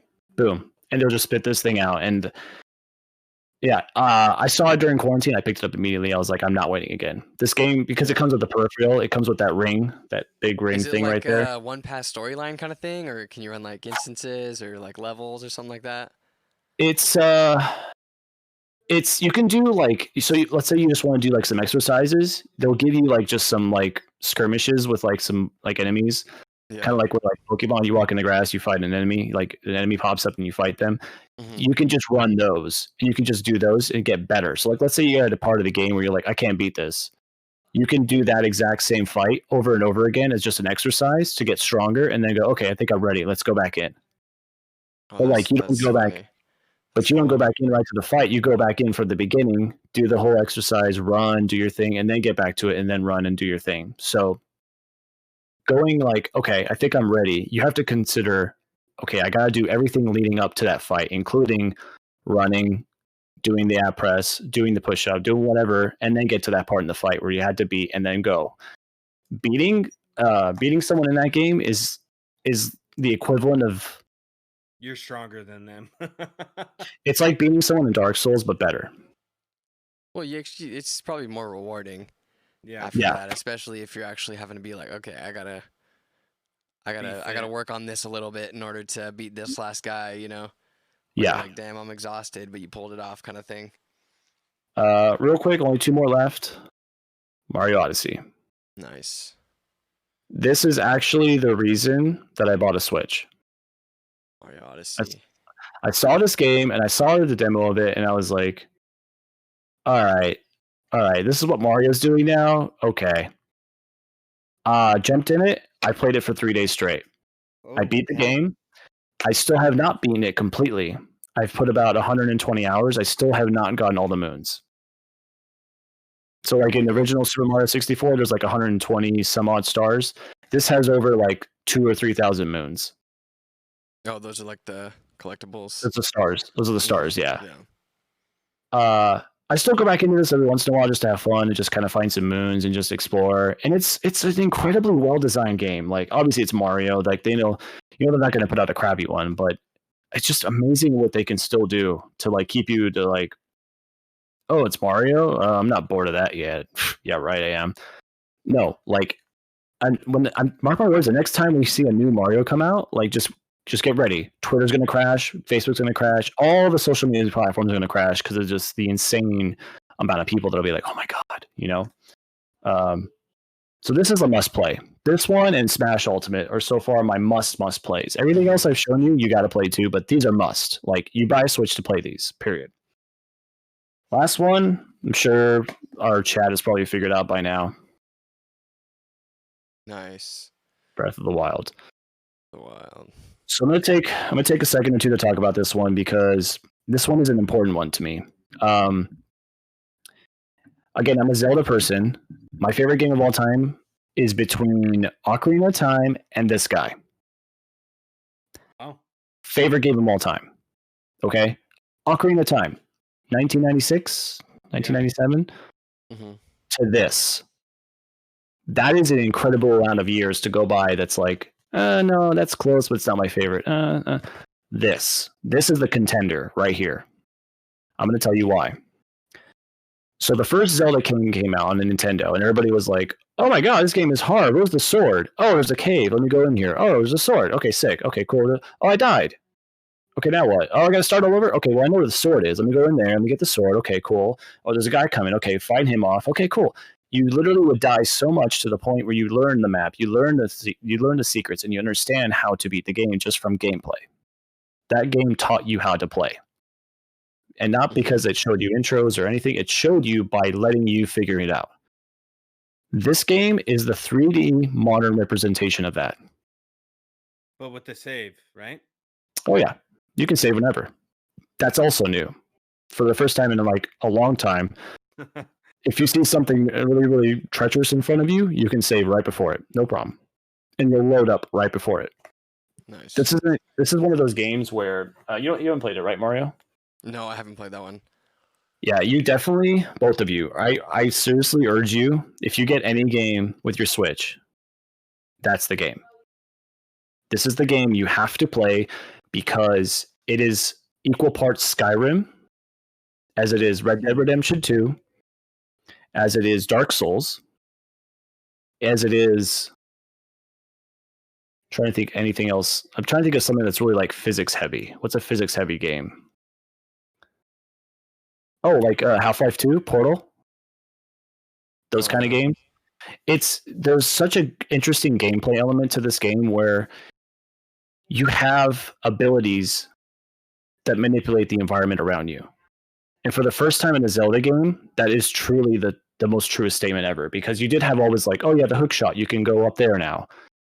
You have the ability to command the environment around you within 30 minutes of playing the game. You have every ability. You have your bombs. Go ahead. Would you say it's a lot like a more modernized version of Tomb Raider? It goes beyond. It goes beyond that.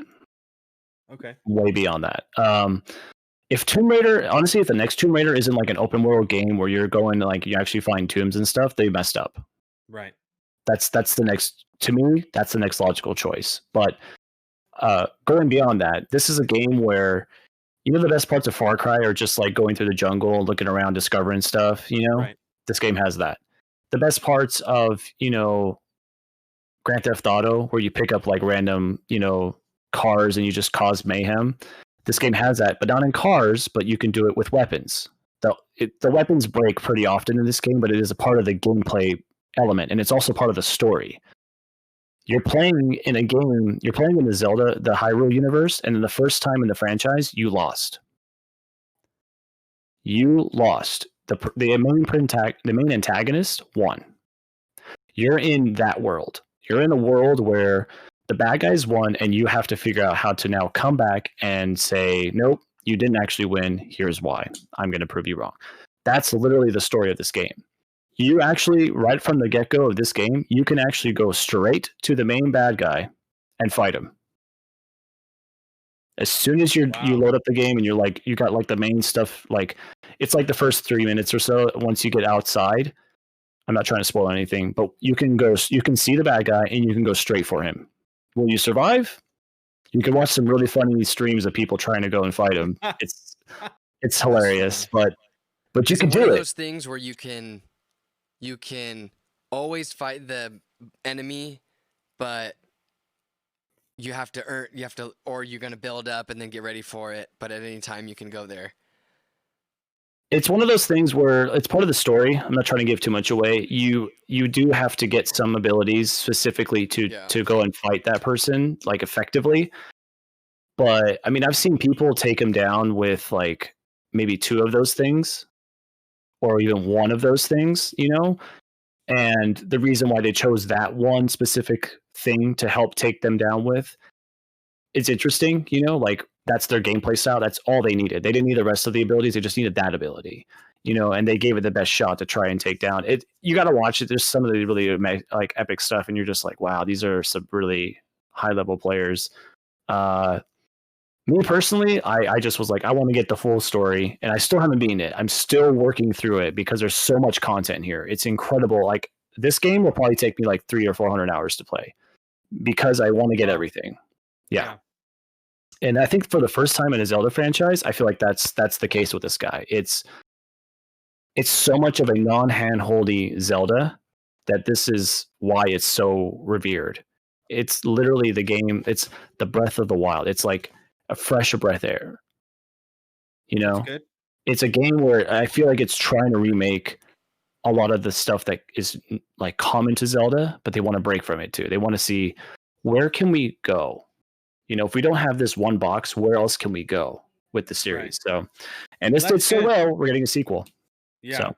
And that's good because, you know, like I think that now in the gaming world, we're kind of starting to see like,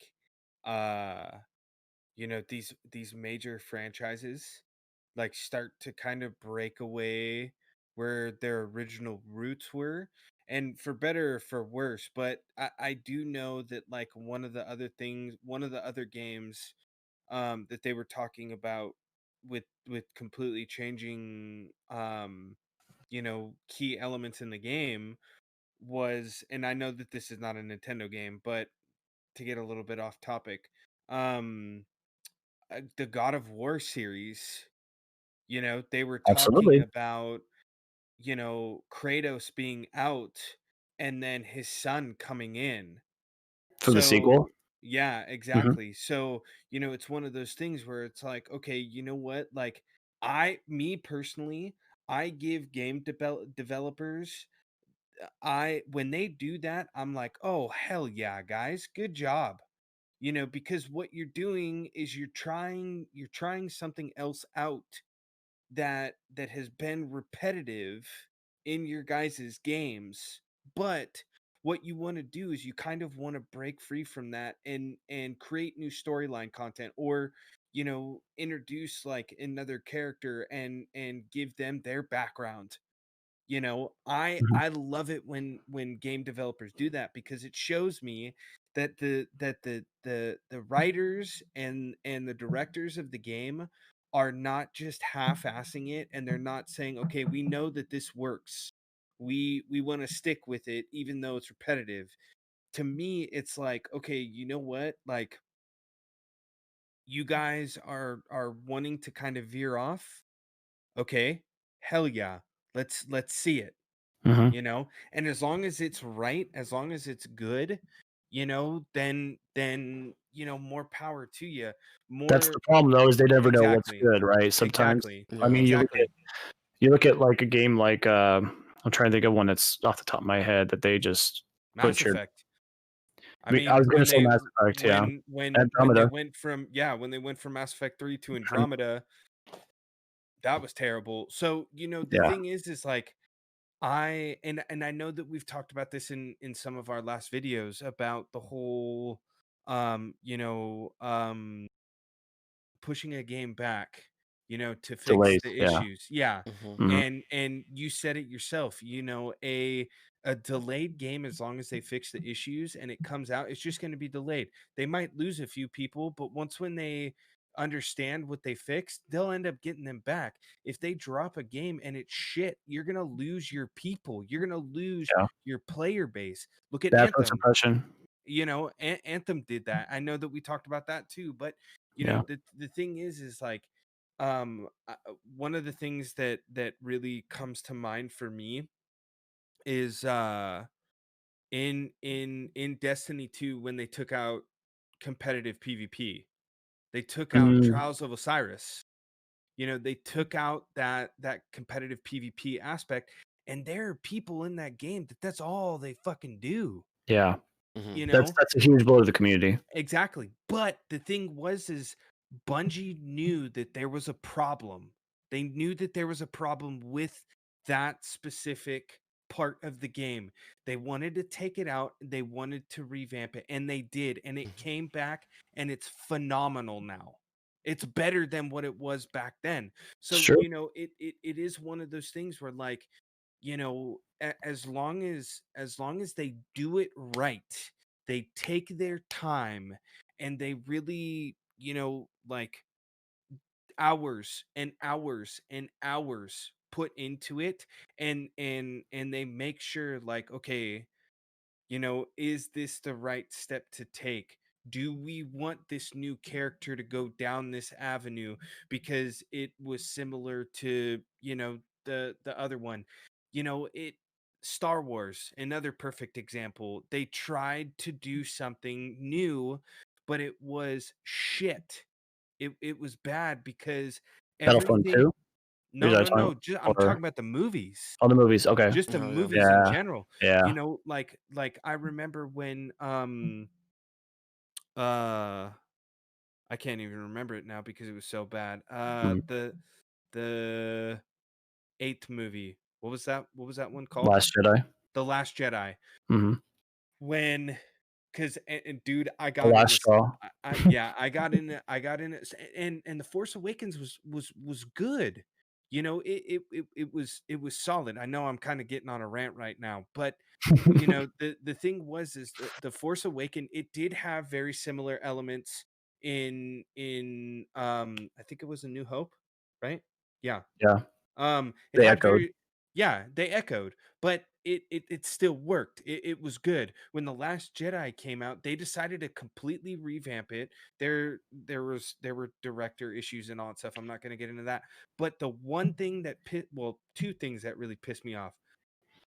How in the fuck did Princess Leia get space blown out and she Mary Poppins the fuck back to the ship? Right. How? Oh, you don't know? You really don't know? No. Apparently she has the Force. No, she's got the Ryan Johnson. Oh yeah. Yeah. You guys Yeah. didn't. Yeah. No. But the second thing that was pretty good, Rob. The second thing that really pissed me off was at the end when they're in that ship and that chick that's on the ship, she's like, "Oh, I'm gonna self-sacrifice myself so everybody can be saved," right? And she puts it into Oh my god. in the hyperdrive. And Oh, she just needles herself. She yeets herself right through the ship. I got into so many arguments with people over that yeah. A lot of because people did. my Star Trek fans were like, "Oh, why don't you just use the hyperdrive to go blow something up?" And I'm like, "Well, you can't do that." Yeah. And then they do that, and it's like, okay, well, I have no idea how the hell I'm going to be able to explain this to my Star Trek fans now. Yeah. I'm definitely not gonna open up that can of worms, but I remember the controversy and how people were just so like, what is this? Like all of a sudden they can do this now? Like, yeah. Well, another time. Well, I But mean, just the kind thing of with that is go like, ahead, Mario. yeah, it's trippy because, well, what you're saying with like, I don't know what if it's like brand loyalty or whatever. It's like a Disney thing too. Like what you're saying, Link, like how you said Pokemon was like rough. It wasn't good, but it insane sales.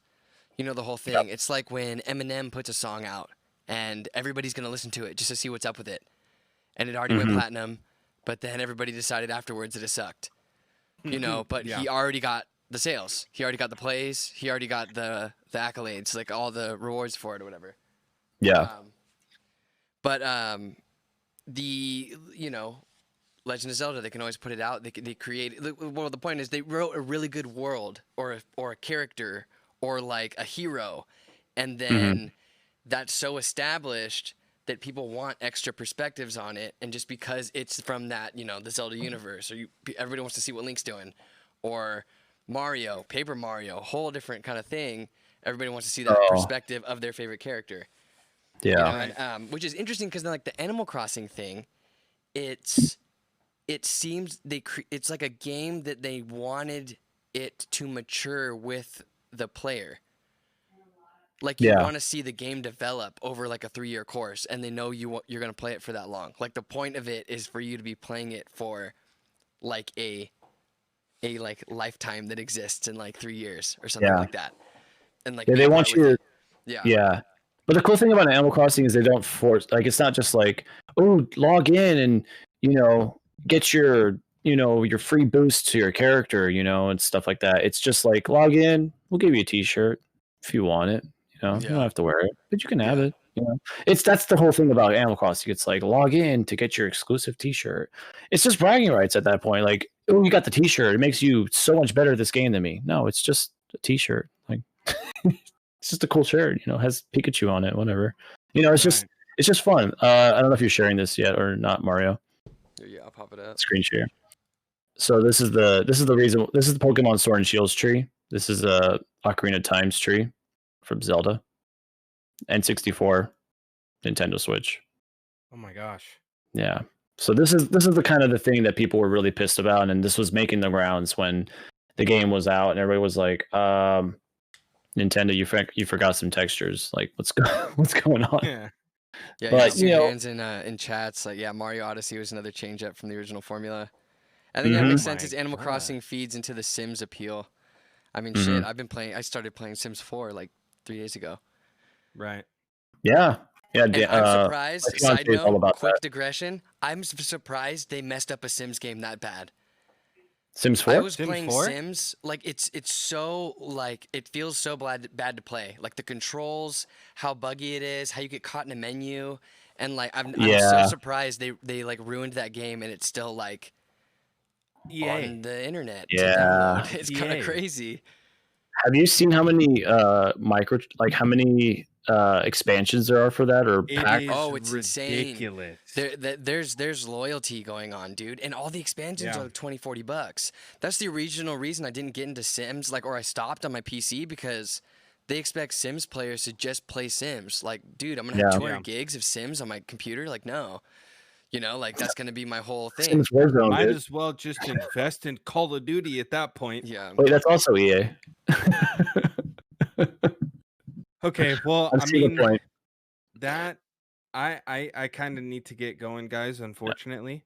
So, It's good. so real quick before you go, I just want you to know all the games we talked about in the show today only on the Nintendo Switch.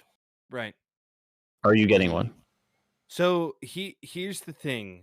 I would absolutely love a Nintendo Switch, But and I I've always contemplated on getting a Nintendo Switch. Like it's been on and off my mind probably like within the last year. Mhm. The hard part is how much are the games? So here's what I do.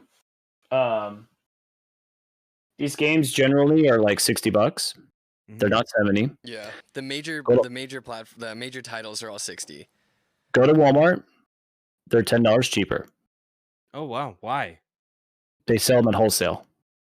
Oh, They don't care about profit on the games. oh wow, So interesting. they sell The this at digitals are wholesale. all 60 though still. They are.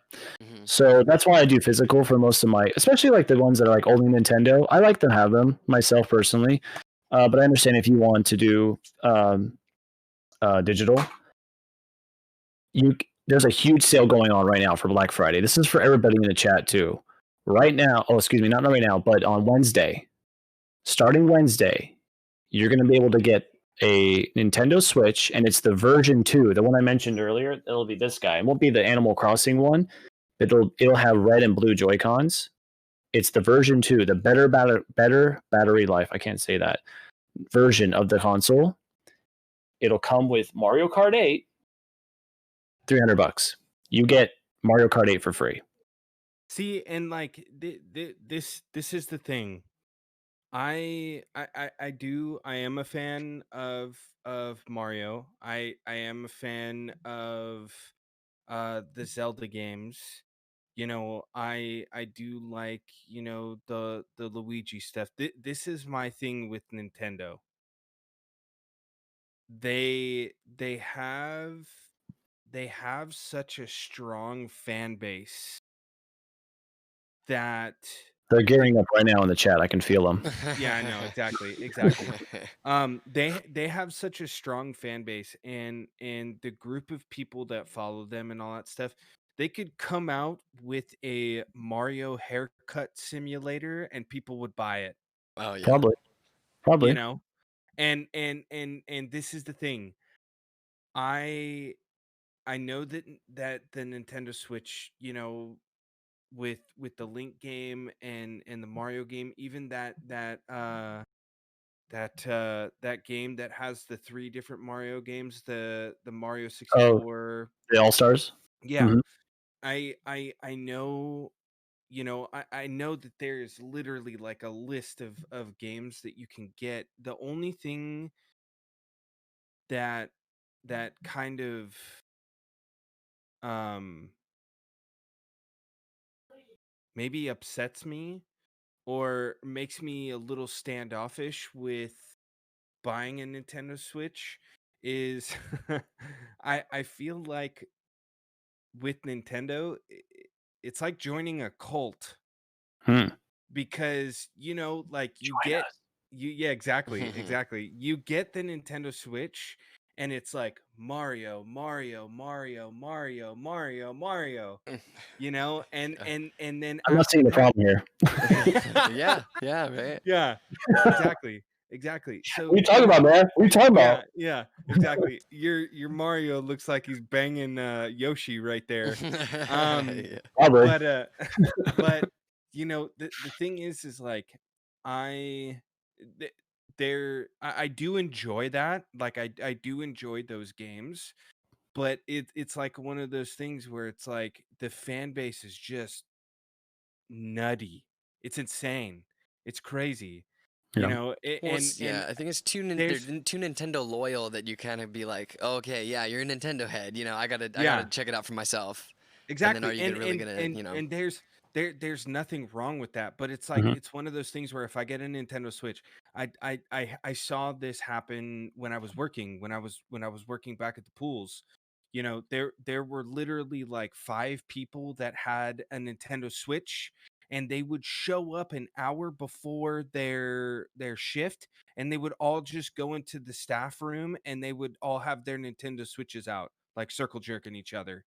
So, Yeah. you know, it's one of those things where it's like it when a new game comes out, you know, and it's like a Mario game or something like that, and you know, everybody that has the Nintendo Switch has got to get it. You know, it's like an itch that you can't scratch until you have the game.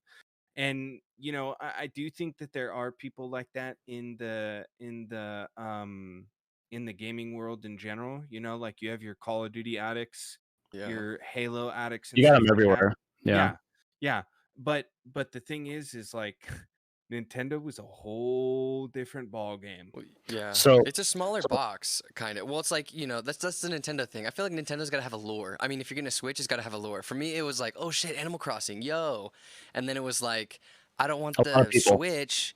That's also when the Lite came out. So I got the Switch Lite, the little guy with I don't got the Joy Cons and stuff. It's For the me, I was handheld like, version. yo, I get to have a Game Boy Advanced again. Um, Right. and then you can play Animal Crossing on it. Hell yeah, you know. But then also, I get Animal Crossing and the Switch. I'm like, okay, well, there's no Call of Duty, there's no, you know, there's no Halo, there's no. It's not like, you know, console wars where it's like everybody's playing the same game, but this says their system's better.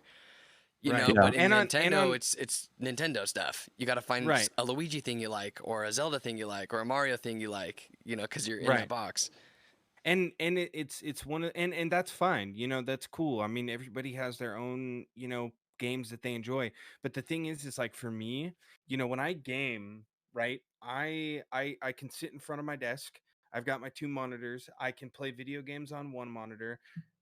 Hell, I could listen to music or you know, open up Discord or something like that on my other monitor, and then I can watch TV. My TV is literally right up here. But with a Nintendo Switch, it's one of those things where it's like, okay, I could watch TV and play my Nintendo Switch, but I'm already home. You know, it when I go out, it's one of those things where it's like, okay, if I want to like go out while I'm running errands, you know, like like with my mom or my dad or Hmm. something like that, or if I have a motion picture job and there's downtime, I can bring out the Switch and play it a little bit. Yeah. But, you know, as far as like actually deep diving into it, you know, like I have this computer, I have a PlayStation 4, and then even if I did get the mounting bracket for the Nintendo Switch, you know, I would probably end up playing almost all of the games on the Switch at home on my TV if I wanted to. I So would let me probably rarely, you know, go out and use it. let me just tell you something really quick because a lot of people did that when the system launched because they were Mhm. so used to, oh, it's a home console, so I'm just going to dock it, and then they Right. docked it and they play on their TV. And the really interesting thing that happened was that basically people were actually playing the game almost exclusively handheld towards the second year of the console's life. Uh-huh. The Switch handheld only. Right. So that's why Nintendo came out with this guy. Because Nintendo saw that people were only utilizing the handheld version. They were like, well, what if we only made it handheld, just a version of it? See what happens. Take $100 off. Sold like hotcakes too. So Right.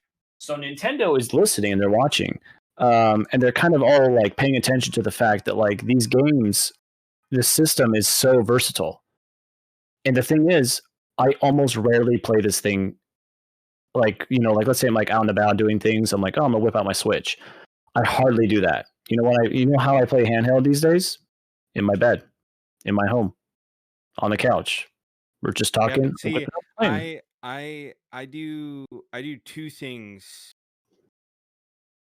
in my bed, and one of them is sleep. I Don't talk don't about the other think one, man. Don't talk about the other one. yeah. Sorry, man. I'm just busy beating a boss right now. Sorry. You were saying how this thing isn't actually a handheld. Go on. Sorry, go on. Yeah. No, and I can stream and do this, dude. Look at that. yeah, but Are we getting F's in the chat yet? Or are we getting thumbs up? What are we getting? Let me know. See, but the thing is like, okay, if I Sickest score on, dude. Sickest score on ever.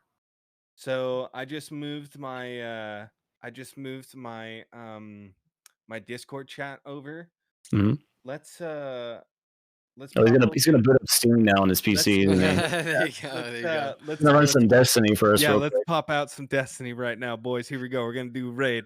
You know what I'm go saying? ahead and share your screen real quick. See how your laggy connection. Yeah. It's for a different kind of thing. For me, this thing, this is a fidget spinner. I'm just walking around. This thing is like walking around and shuffling a deck of cards, that kind of thing. It's like spinning over here, dude. Yeah. I was going to make a good counterpoint. You did bring up a lot of good points, Tyler. I'm not going to discredit you whatsoever because you do bring up a lot of sound value points that actually, a lot of the community can actually look at that and say that that's bad. Like, why are Smash fans so rude to each other or so rude to the community if they don't get their specific character? Absolutely. Totally 100% agree with you on that. The point that I want to make is, why Nintendo fans are Nintendo fans? Because when a game like this comes out and we know Zelda, absolutely, and we look at that and we go, yes, that is $60 from me. And we play it and we're like, thank you. Thank you so much, Nintendo, for not putting in microtransactions, giving us a game with a story and great gameplay and stuff that that we want you to deliver on. Thank you. This is why we're fans. That one simple fact that we understand when we buy this game, we know we're not going to get gypped. We know Nintendo is sort of valuing our opinion, except when they release a game like, Pokemon Sword and Shield, where they just know it's a cash grab in some ways. Yeah. They've tried to fix the game. They have tried, but I think a lot of people are waiting for the next Pokemon game at this point. They're like, okay, that was a good try. You know what the hardware does now. Give us the game we want. Right. And, when Breath of the Wild 2 was announced, it was like, give us that game. Oh my God, we can't wait. And then when, Metroid Prime 4, that's another big game of mine that I need to compose myself. We're not talking about that yet, but that's a game I'm telling you right now, I think is going to be a launch title it's going to show off the new Switch. I think that game is being redeveloped for the new Switch personally, but we'll go into that another time. When games like this get announced and dropped, they create huge uproarious things like God of War. It's that that feeling of we're going to get quality titles. We know Nintendo is traditional, but that's also it's just a bad thing in some ways because they expect us to use our cell phones for party chat. That's what Nintendo Switch Online does. Yeah, that's a problem. Yeah. Absolutely a huge problem. They're traditional, and that's the bad sense. But they're also traditional in the good sense that they understand what a good game is. Fun. Right. And they understand that if it's a fun and just increasingly enjoyable experience, people will enjoy it, and people will enjoy it, and people will continue to buy it. Well, that's why you get the Switch. You're agreeing to be a part of that universe, of the consistency. Yeah. But I mean, the thing is like, okay, when you think of Nintendo, like what do you think of? Like, what are the first three things that pop into your head when when someone says Nintendo? Quality product. I think it's just Super Mario. Look at the Mario characters, Zelda. And then I want to say Zelda, but I want to say just fun. See that's my thing. I think of Mario. Mario's. Everyone thinks of Mario. Mm-hmm. Mario's plumber face right there. I think of Zelda, and then I think of Super Smash. Yeah. And I do Nintendo has always been one of those things where it's like, okay, I get it. I respect it. I respect the people that follow it. But, for me, it's kind of one of those things where it's like, okay, I really would like to see Nintendo, do completely separate games that don't have um right. But the thing is that game definitely has that the word I'm looking for here. This is a game you will love. I promise it's got you. Mario's face on it. Oh, nice. Yeah. This is turn-based combat. This is turn-based combat. Literally, the chat's got opinions, bro. Oh, what we got? What do we got? You got UC. Quality product, which you mentioned earlier. What about the joystick issue since N64? And then he was saying, we did the whole thinking of Nintendo. What do you think of? He goes, I think of Mario and the out of the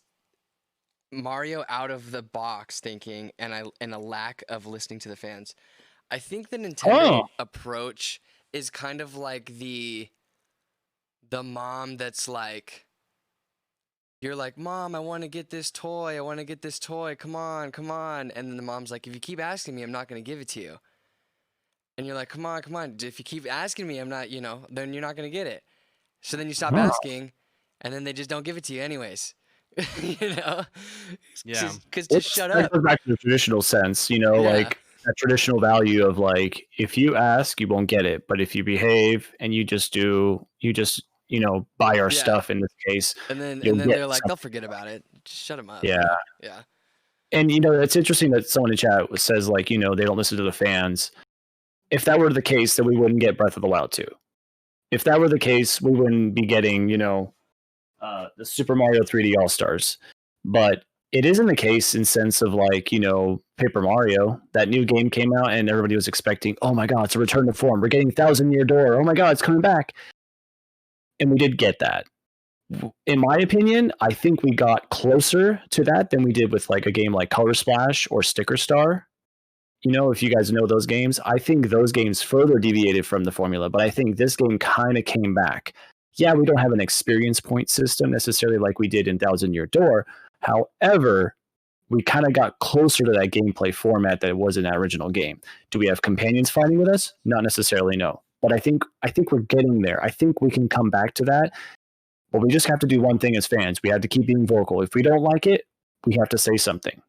Right. But if we do like something, we got to say something too. I think that's our only power, and that's the only thing we can do.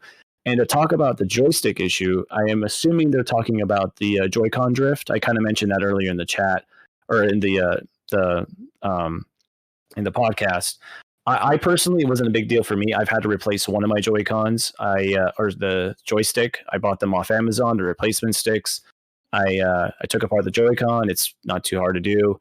And I just swapped out the old one. And it's been working fine since. For me, it was an $11 fix. And I have an extra joystick ready to go for my next one. Nice. Is that suck that I got to do that? Absolutely. As a consumer, that sucks. Absolutely. I totally agree. But to sit there and go, oh, Nintendo, you completely destroyed my faith in you because the Joy-Cons are broken. Oh, how could you let this happen? Manufacturing defects happen all the time on a very fundamental level. People are finding that their Xbox Series X's right now are overheating. If you touch the back of the Series X with that little expansion slot for the SSD, that 1 terabyte thing, apparently if you touch that, it's piping hot. Ooh. Which it's not unheard of. SSDs, especially NVMe drives, the new SSDs, they get very hot. They have a heat sink on it. Yeah, dude. That's why I don't touch mine ever. So the idea that like, oh, it's just a memory card. I can just pull it in, pull it out. And that's what Phil Spencer he said to us. We can actually hot swap them. Literally, they're hot swapping them because they're hot. Mm-hmm.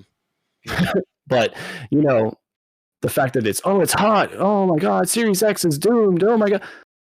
It's a manufacturing defect. Yeah. Who knows if it was just that one card? You know, sometimes that deviates people.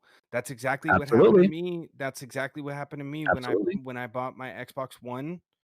You're right. Yeah. I literally had to take it back within 3 days of getting it because of some, hard drive issues. And then I got my PlayStation 4 and my PlayStation 4 worked fine. But Yeah. to pretty much answer your question, look, here's the thing. If I could, if I could, if I can, maybe like after the holidays or something like that, if I have the money, I want to get a Switch. We But did it, guys. We did it. this is the thing, and I know I won't. The see chat respects you again. You're fine. I know I won't see this, and that's fine. It's totally cool with what I'm about to say, and Nintendo's got their algorithm down, but I would like to see a lot more games where it's just it's not just Mario's face plastered on the cover. I know I won't see that. Well, yeah. It's I think the Nintendo Mario thinks that they will lose their exclusivity if they start adding other games to it. So Right. like that whole thing, like I mean, cause like used to hands in chat, like a quick little thread. Why not F-Zero remake? Why no Metroid remake? Those fan bases are literally dying for something new. It's not like they don't have the resources to do it. I think it's kind of like they're gonna wait until it's gonna be the best value that they can possibly wait, because it doesn't matter. They might just sprinkle a little bit. Might be like one of those things where they come out with like another Mario game or a couple new like areas. No Mario right here. Yeah. Yeah, Marvel Ultimate Alliance, Animal Crossing. Yeah, Donkey Kong. I would probably consider Donkey. Everyone hates on this game so much. I think it's stellar. I absolutely love it, but that's just me. Yeah. And then this guy. You were talking about this guy? Yeah, I mean, I still kind of think, but it's good. I still kind of think that like, it's like Disney. Disney has their main characters, right? You have Mickey Mouse, Minnie Mouse, Donald Duck, Daisy, Pluto, Goofy. You have that main group of characters, right? Yeah. Now, well, yeah, if you think of because it's like a cast. Right, there's a lot of characters out there that they're able to kind of bring back. Like Donkey Kong kind of became a backseat character. I don't think there's like a modern Wario game. Right. Like, if they redid a perspective on like WarioWare or something, or if they made like a Waluigi game, that'd be crazy. Like they have all this ammo that they could. So I want to touch on this because I don't have inside info, but I definitely have my suspicions on what's coming. We're pretty much getting a Kirby game very soon. I want to say within the next like 2 months or so. Kirby's I mean, chat. You know this game. This is like a 6-hour game. You know what I mean? Like, I like something that. Great. I like that. That's something that I feel like Nintendo needs to do more of. Because the thing is like for me, cool. It actually has like a little insert that's cool. That's cool. Directions like that. Yeah. But yeah, like we're probably getting one of those. We're also getting. I'm not trying to cut you off. I just want to put this in really quickly. We're most likely getting another Mario Kart. We're most likely getting Metroid something next year. It's the 35th. I think it's the 35th anniversary next year for Metroid and Zelda. So Zelda next year, off the hook, off the chain, crazy. We're gonna get lots of stuff. And then Metroid. Metroid is almost a dying franchise now for Nintendo, which is sad. It is. But here's the thing. With the amount of work they're putting into with Metroid Prime 4, I really think they're giving it all they can to give this game every chance to succeed. So just be on the lookout, because if any name is going to convince you, I think it might be Metroid Prime 4. If you never played the Metroid Prime series, you or anybody else in the chat, go check them out. Cinematically speaking, oh my God, these are some of the most amazing games. We don't deserve these games. I can't believe we got them, to be quite honest with you, because these are above and beyond some of the games that were releasing at the time. These are games that came on the GameCube. The closest we were getting to this at the time wasn't even Call of Duty. This is pre-Call of Duty. and we were getting such cinematically beautiful experiences on a game on a system that died, you know. And see, like that kind of brings me to like my closing thing with Nintendo is like, you know, with with with everything that we had in the past, you know, like it worked. You know, shit, it got them this fan base. And then in between that, you know, that's when we started getting the Call of Duties, the Halos, the Medal of Yeah, Honors, you know, Destiny, yeah, you know, a lot of these big games. And I guess for me, the one thing that I would love to see Nintendo do is them sit down and say, okay, we know in the past that, you know, when we put Mario on a cover, when we put Luigi on a cover, when we put Donkey Kong on a cover, especially Donkey Kong because of old games that Donkey Kong was the original. You know, we know that, we understand and know this algorithm, and you know, like I know that there are other games where Mario's face or Luigi or Donkey Kong or whatever are not on it, but I would like to see more, mm-hmm. a lot more, Mm-hmm. because if they do that, if they expand, and it's not like they don't have the money, it's Nintendo, come on. If they expand it and make it much bigger and they start investing in other content where it's separate from them but it's still labeled as Nintendo, that's where they're going to beat everybody. They're going to beat Sony, they're going to beat Microsoft, they're going to beat what's in play now, if they take that risk. But I don't see them doing it because they know what works. Yeah, that has to be like a They know. life raft for them, you know? Yeah, Just exactly. being like as a pivot to something else, or yeah, it'd be a game changer for them, kind of thing. Yeah. Well, I'm trying to find the games really quick. All three of these released only on the Switch. This one just barely got to Steam not too long ago. What is it? Demon X what? Demon Machina? X Machina. It's basically a mech type game. Like, it's got an anime style, but you basically have like these mechs and you control them third person.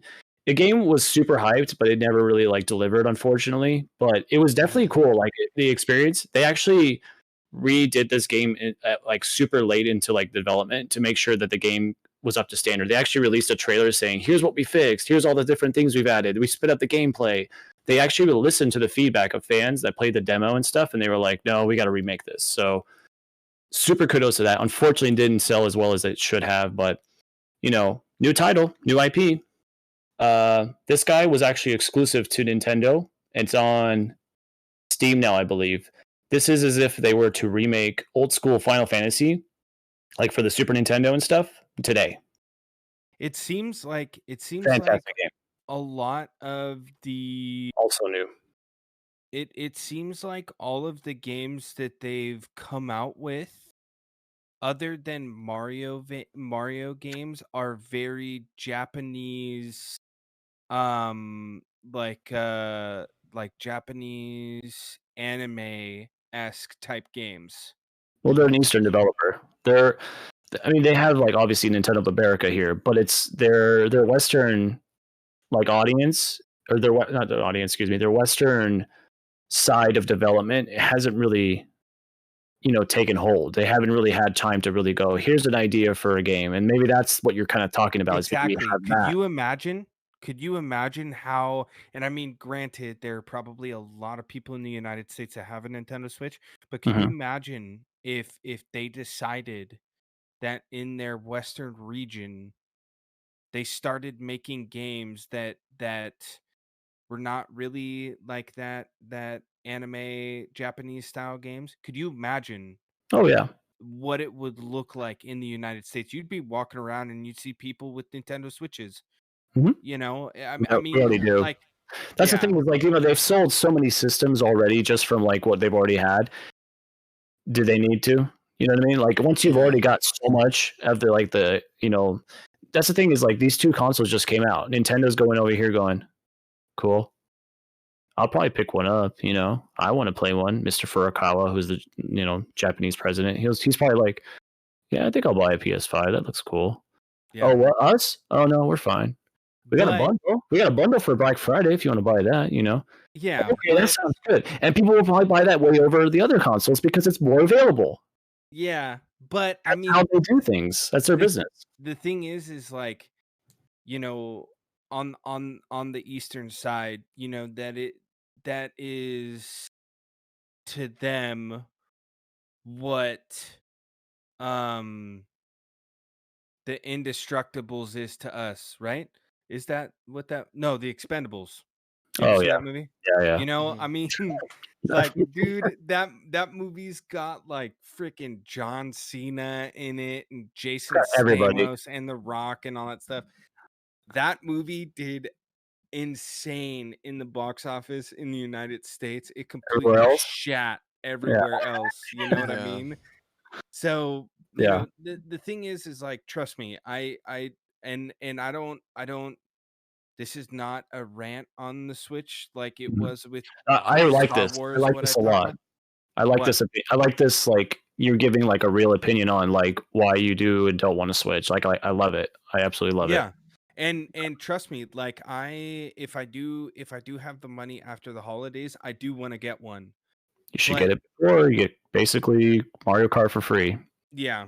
But I mean, the thing is like, they just keep coming out with Mario Karts, and it's like, okay, now we're on Mario Kart 69. Yeah. You know what I mean? So if it's not broke, don't fix it. Like, yeah, that whole thing is like, yeah, that Mario Kart, no reason to do like Western style games because the people are buying it for the other bit. But the thing is kind of like what we talked about earlier today. It's being able to explore your avenues, and Nintendo, there is no reason why they should not do that, because they have a shit load of money. It would be like Call of Duty coming out with like the like, I don't know. It would be like Call of Duty and Star Wars and Halo and Mass Effect and all that stuff, like combining to make one game, and then they came out with that game and it just revolutionized the world. If Nintendo does that, they would revolutionize gaming. And then what it would do is it would compete with Sony and Microsoft. And then Sony and Microsoft would have to be like, okay, how are we going to beat Nintendo now? Can you imagine if Microsoft and Sony came together to make one console? Are you saying that who do you think is the highest selling system? Like, who do you think is better, like, in terms of sales, Sony, Microsoft, or Nintendo at this point? Nintendo, absolutely, because of their fan base. So who are they trying to beat then? Themselves? No, I think that what would happen is if they did that, there would be no one in their right mind that would purchase an Xbox Series X or a PlayStation 5. Yeah. Well, the thing is like, this is any business. You got to have competition. You have to have healthy competition. For a while, I mean, for the last 7 years, Sony's kind of just been doing its own thing. Right. And look what happened. They gave us oh my God, what is that? The Last of Us 2. That's a company that says, yeah, it's not great. Whatever, let's just release it. You guys have been working on this for 6 years. And look at the backlash they received. Well, now, there was the main reason why they got backlash, because I have a buddy that works at Naughty Dog. The main reason why they got backlash was because it wasn't even Naughty Dog. It was Sony. Sony came in and fired one of their executive directors, and their executive director was like, okay, fuck you guys. I'm going to release the ending of this game. Yeah. And it did. It literally went viral. People saw the ending of the game and they were like, are you guys fucking kidding me? Why am I going to buy this game? But look at like the fact that like the game came out and people were still upset about the entire story of the game. Right. So that's the true part. Like, yeah, that leak, I totally forgot about the leak because the leak happened and people were like, oh, well, this game got leaked. Great. And then people were like, you know what? It's fine. I'm still going to pick it up and play it. And then people played and they were like, oh, this story is just not good. Like, you can have an opinion on the story, but like fundamental parts of a story that need to be in place in order for like a story to happen were missing. Right. You know, and that's the problem. Is like that went through Sony, that went through Naughty Dog, that went through a main IP. That would be like Nintendo saying, "Oh well, you know, like Breath of the Wild 2 needs to come out next year. It's the 35th anniversary. I don't care how good it is. Just release half of it and then put the rest in the DLC packs." That would be the equivalent. Imagine what would happen to Nintendo. Imagine what would happen to them as an entire franchise, an entire company. Think about the detrimental. Like, see, I don't really think, you know, it might piss off like some people. It might piss off like, you know, Nintendo fans and stuff like that. But they would end up bouncing back and making some other Mario game that they know would sell, and it would bring all the fanboys back. Mm-hmm. You know, it's I mean, like, you look at Pokemon. I mean, I right. guess I should just put my own foot in my mouth because that game apparently is fine. People will bought the crap out of it. The new one. Yeah, Yeah. Sword and Shield. But I mean, the thing is like I said, Nintendo has the money. Invest and you know, start to go down different avenues, because the thing is where we are going at in the game industry, in the gaming world, it's not headed down a good path. Yeah. I personally think that we're, like I said, we were about halfway through the Switch's life cycle. And I mean, look at every other console. You know, the PS4 got some of the best exclusives towards the end. Xbox was there. Yeah, it was a Yeah, I paperweight mean, on my Nintendo desk. doesn't compete though. That's like Yeah. they're the safe buy for all the gamers, I guess. We It's got kind of the Metroid Prime thing. 4. I don't know if you guys know about this today. I didn't get a chance to go buy it just yet, but I need to. Hyrule Warriors: Age of Calamity. It's the prequel to Breath of the Wild, basically. That came out yesterday? It came out yesterday, I think, now. That's a big game. That's a huge game for a lot of people. And from what I've been reading, everybody's loving it. That's a brand new Zelda game, right? But it's not necessarily like the Zelda game that you've been playing up to this point. It's a Hyrule Warriors game, which is like a Dynasty Warriors type game where you fight a ton of enemies Dynasty at once. Warriors was freaking dope, dude. You got a Zelda version of it now. We have two of them because there's actually already another one on the system. But anyway, that came out today, right? So these are, I guess. Oh, I think I just lost my point. Well, this is what I'll say. All the thing is like the main reason why I say that the gaming world is kind of heading down the shitter right now is because the last game that was supposed to revolutionize the gaming industry and the gaming world was Anthem. Debatable. Well, what other game had so much hype that tons. I mean, Marvel's Avengers. I remember when that game got announced, and everybody was like, "Yeah, oh, but man, this is the thing. Avengers. It's gonna be like Spider-Man, like the PS4 game, but with like all the different Avengers." And oh my god, I remember the hype around that. And then you play a couple cutscenes. Well, no. This is the thing with the Avengers. There's movies and stuff like that. I'm talking about like a game that was completely out of the ordinary. Like, I'm talking, you know, Snacks. What's that? Bug Snacks. That's like the last one I can think of.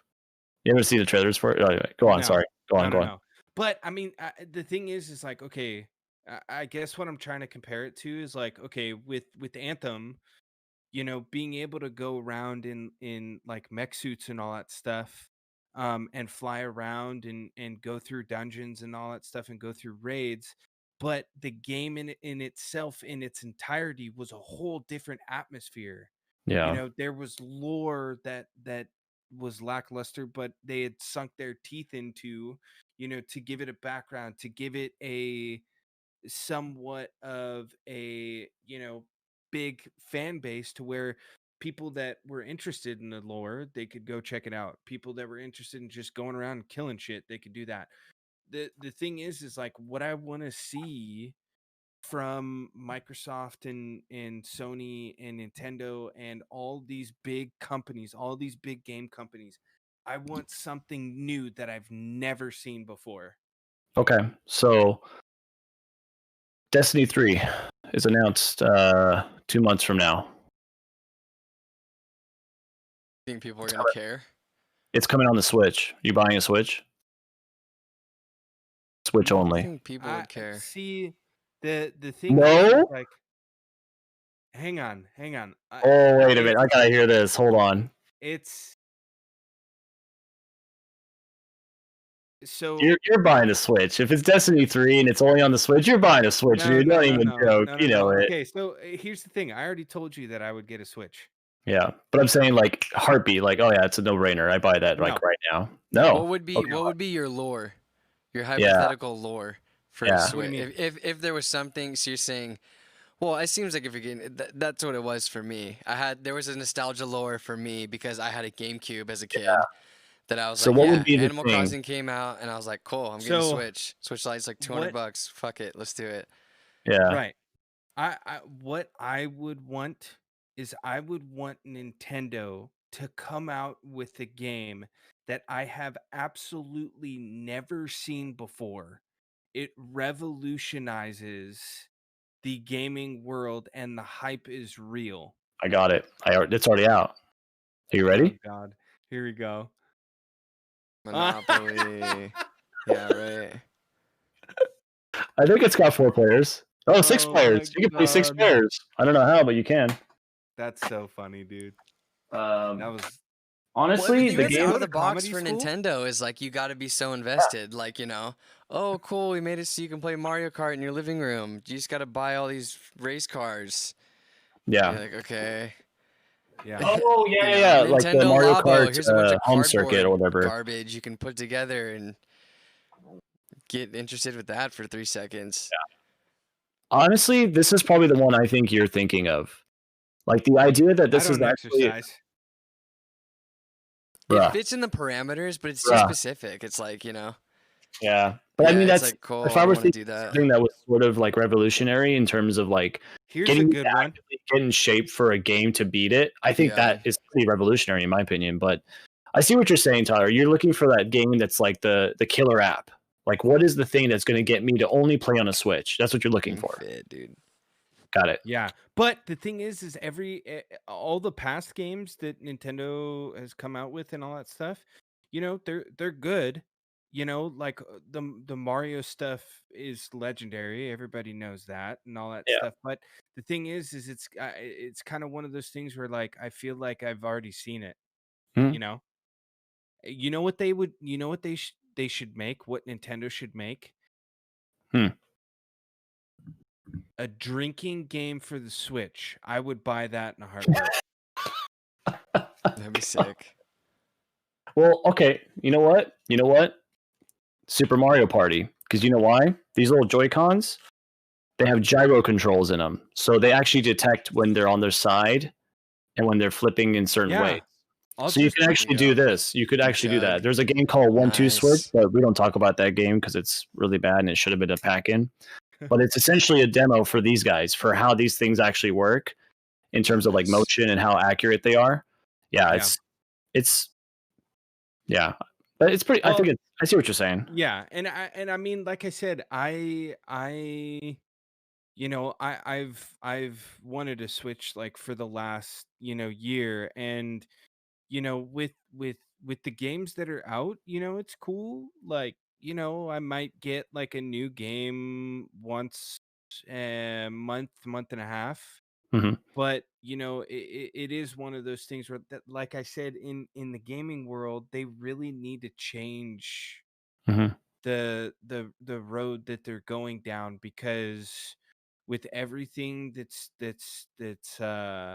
been coming out and all that stuff, it's not new. And if it wants to succeed, 5-10 years from now, it's got to be one of those things where like you got to see change, because if you don't, it's repetitive. Imagine having that switch for the next 10 years. Oh, easily. And within those 10 years you get 3 new Mario games.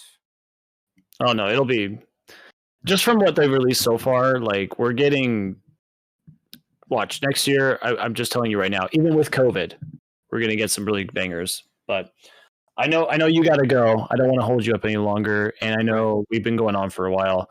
Any new questions or anything else in chat? Got a Mario? chunky VOD right now. Yeah, I'll go over a couple things. Yeah, just before we go, we'll do a few outros after. Oh yeah, I thought this was interesting. On the note of Nintendo, have you guys heard of controversy involving Melee being emulated for tournaments?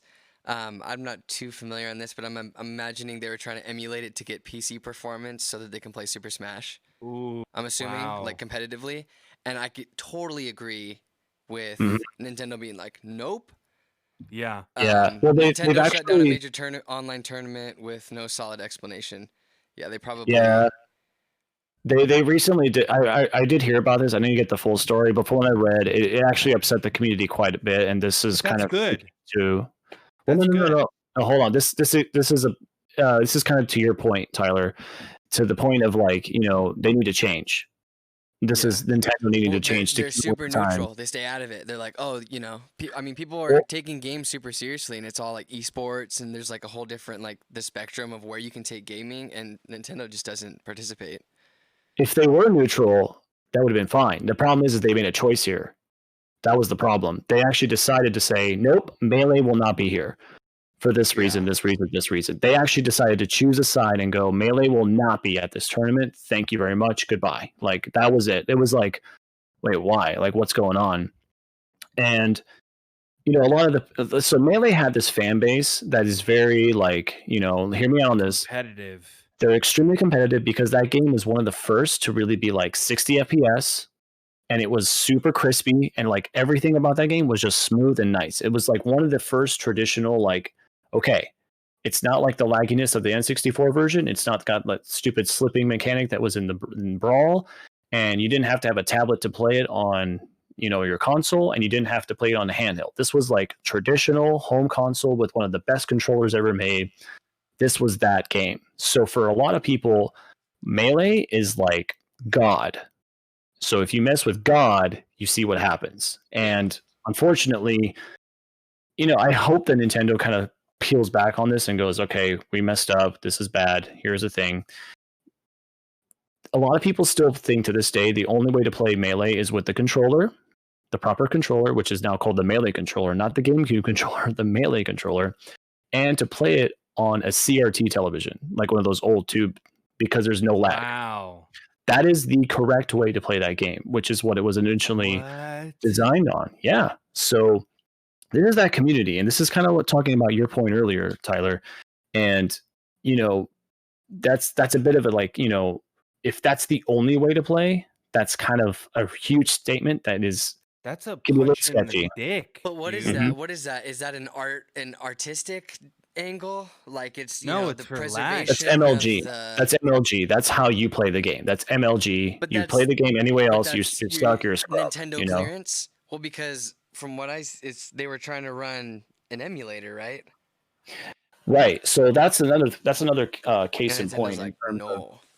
Nintendo has been fighting so many legal battles about the fact that like people have been like using emulators to play their games, using ROM hacks and stuff like that. They're going after these companies that hack Nintendo Switches and hack other consoles. See, they're going after them hard. They're going after them hard, like to the point of jail time, huge fines. And the last one I read, they actually went after this specific company.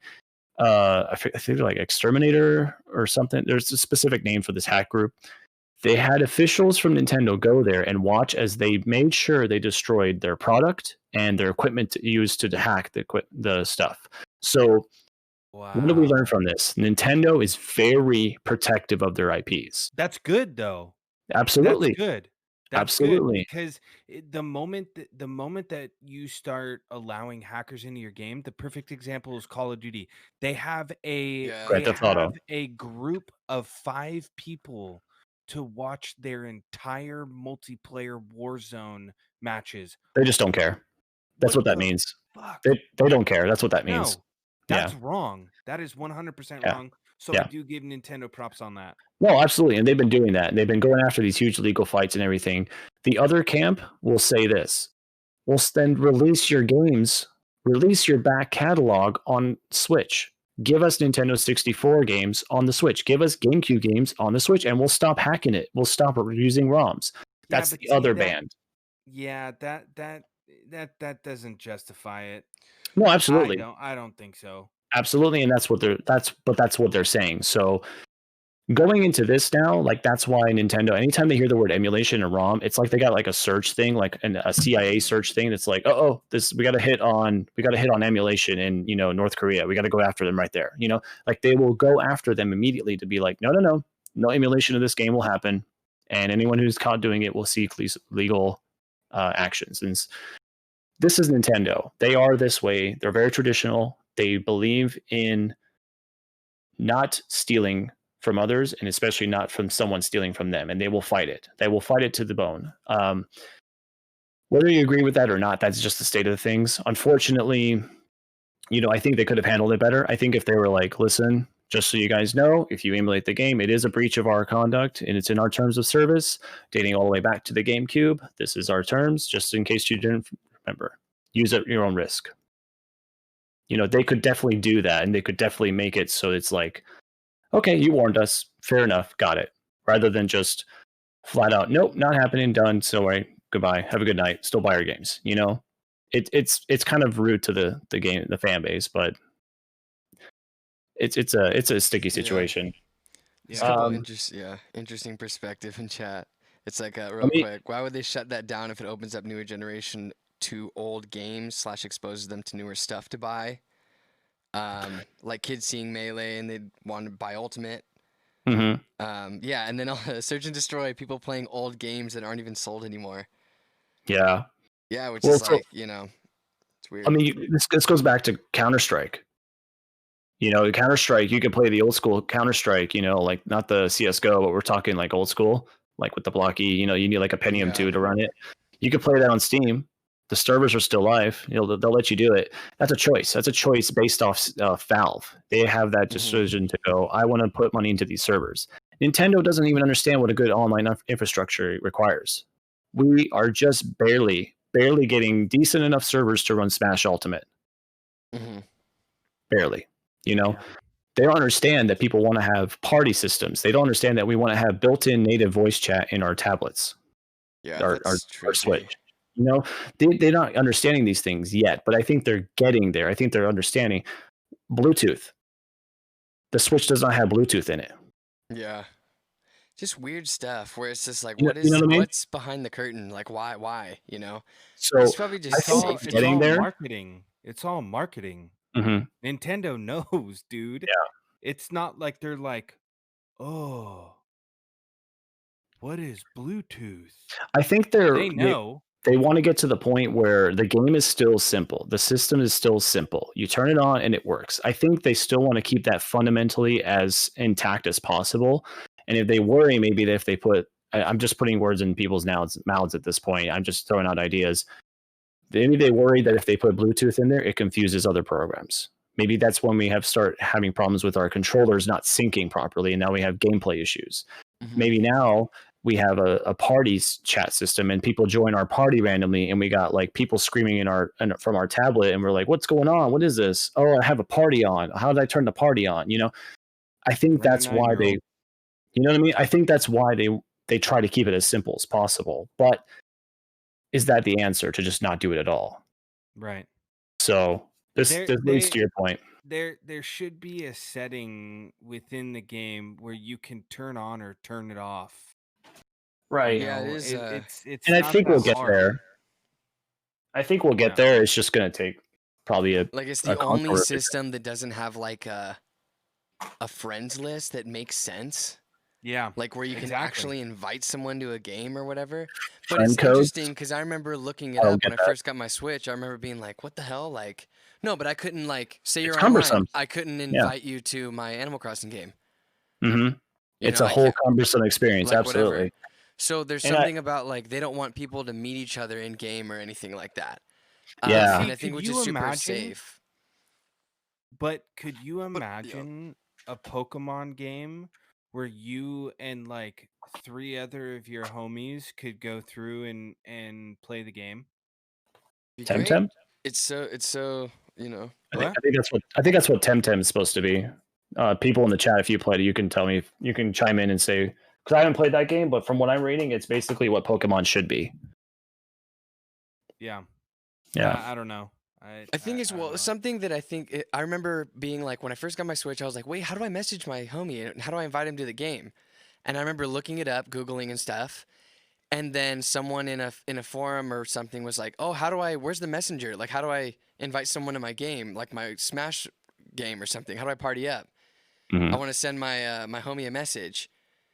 And then someone in that thread was like, oh, you want to send a stranger a message? And it's like, shut up, dude. Like, what the hell? Like, but then I feel like Nintendo listens to that fool, and then they're like, oh, can't have Messenger, because they want you to be able to play Zelda, and they want a 3-year-old to be able to play Zelda, and no one can say shit about it. The out of the box, no one's going to be, it's going to be child lock, like everything is going to be clean. No one can complain about anything. Because they didn't give you anything in the first place to complain about. Yeah. Let's go ahead and do some outros. If there's any more questions, you could do one after we do an outro here. Tyler, where can they find you? Thanks for joining us, buddy. Yeah, man. Like always, I look forward to these game sessions. You guys can find me on Facebook, Twitter, and Instagram. My Instagram handle is Goaliedude99. My Twitter handle is Goaliedude9. And then my Facebook handle is Goaliedude. I do also stream on Facebook and on Twitch. Facebook is Goaliedude, and my Twitch is Goaliedude99. I do also have a YouTube channel. There is a Baldur's Gate video up, and I am also dropping a Destiny 1 video tomorrow. I revisited I'm looking forward to that in 2020. So go check that out. My YouTube handle is Goaliedude99. So yeah, check it out. If you like it, please hit that subscribe button and click on that bell icon to get notified when I come out with new content. He's at 5 subscribers. Let's get him to 10 tonight, guys. I think we can do it. Yeah. Lovely. Fuck yeah. We got another question? No, I just there was a quick one at the end. Didn't get to hear the answer. So yeah, is the Switch Pro confirmed or is it still under speculation? I want to say it was confirmed or something. I don't know, but I just remember hearing about it. Nintendo has not confirmed anything thus far. The only thing they've confirmed, I forgot to mention this earlier.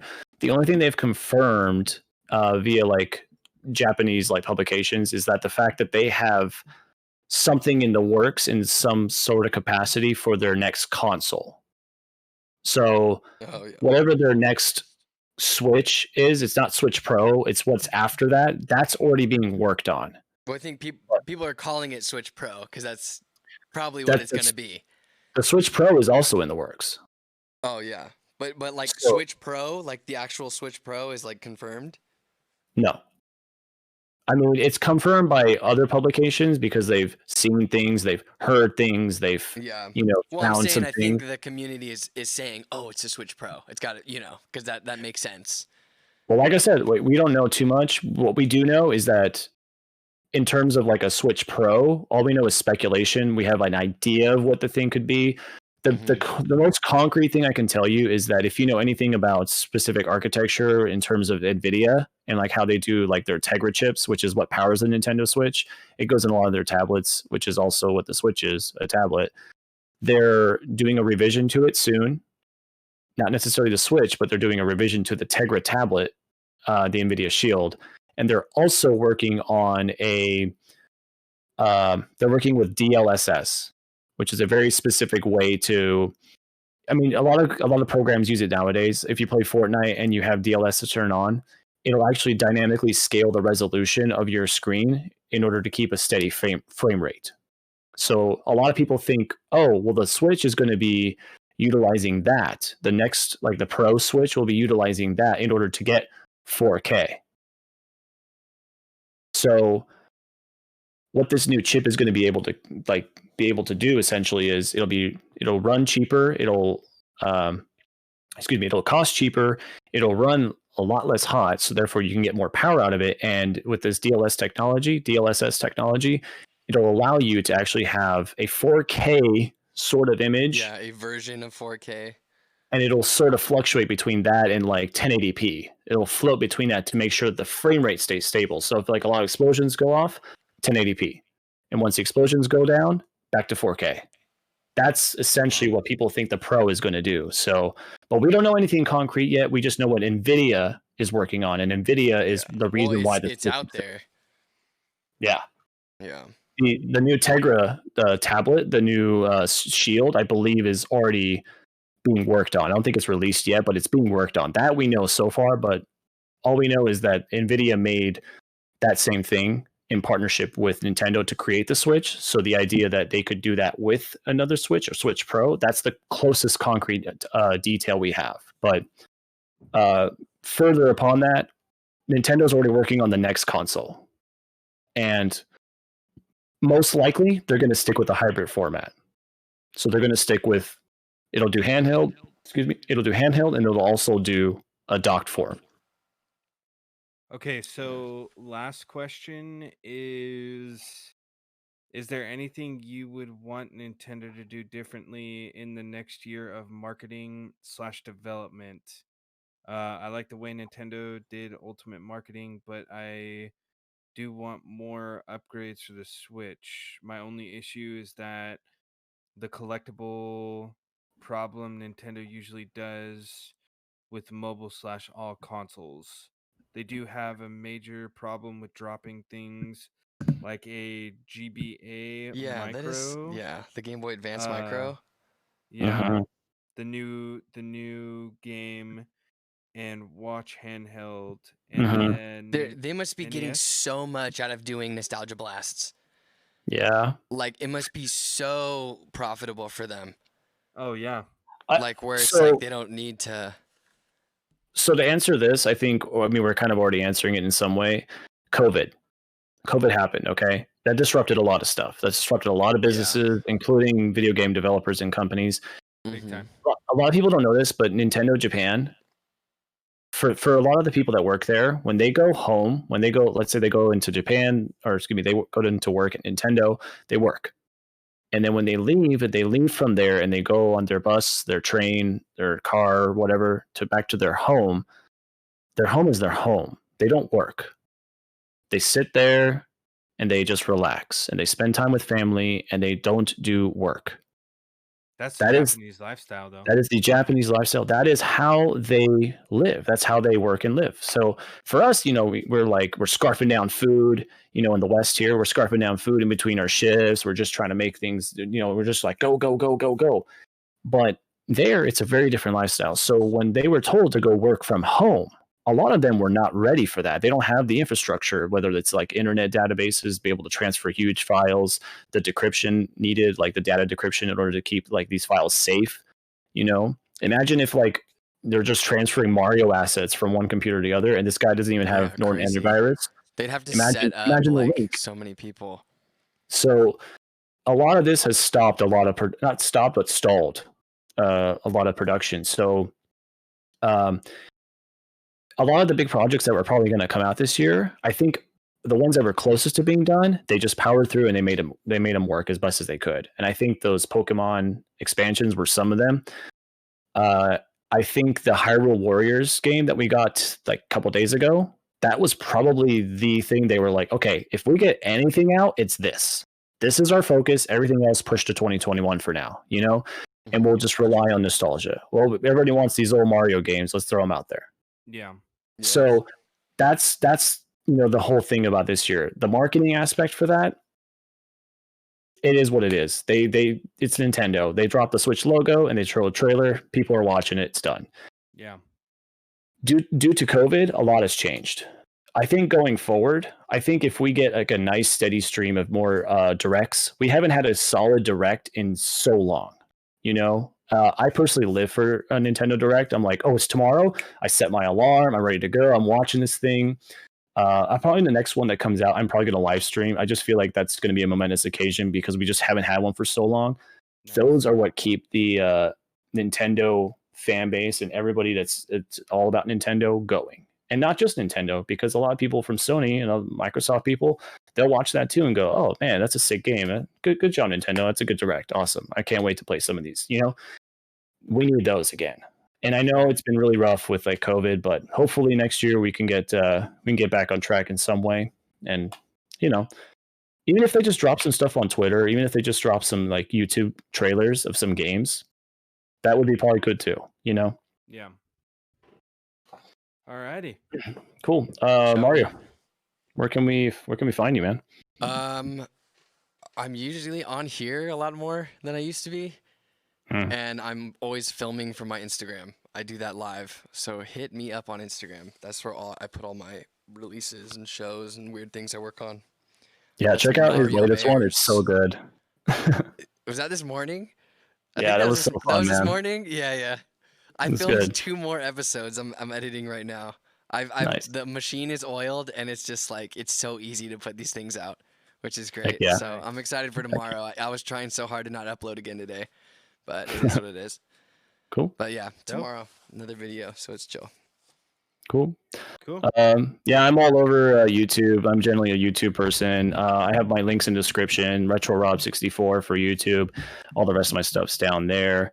Thank you so much, Tyler. Thanks for being here, man. I really appreciate it. It's always fun to hear from you. Yeah, Mario. Yeah, Mario, you're awesome, man. Thanks for hosting the stream. Really appreciate it. What's up? Luigi hat. I'm rocking the Luigi hat. Oh yeah, heck yeah, Yo. dude. All the people in chat, thanks so much for tuning in. You guys were great. Thanks for all the great comments and questions. You guys are awesome. You guys are kind of why we do this. So thanks. Cool, man. The whole VOD will be on Retro Rob's YouTube for sure. Yeah, man. Should be up maybe close to Thanksgiving, maybe like day before. We'll see. As far as like the rest of this week goes, we probably won't do a video until next week. So happy Thanksgiving to everybody. Have a good time. Try and socially distance. I know it's a rough time I know everybody wants to see their families, but please keep in mind we're not out of this yet. We're almost done with this year, but please. Bunch of food, right? That's what it's all about. Yeah, lots of tequila. That kills everything, right? Yep. Disinfects. I'm not a health official. Please do not take that officially. Yeah, you can just inject bleach. You know. Oh yeah. On that note, Yeah. thanks so much for tuning in, guys. It was a pleasure. Bye, See you next time. Peace, y'all.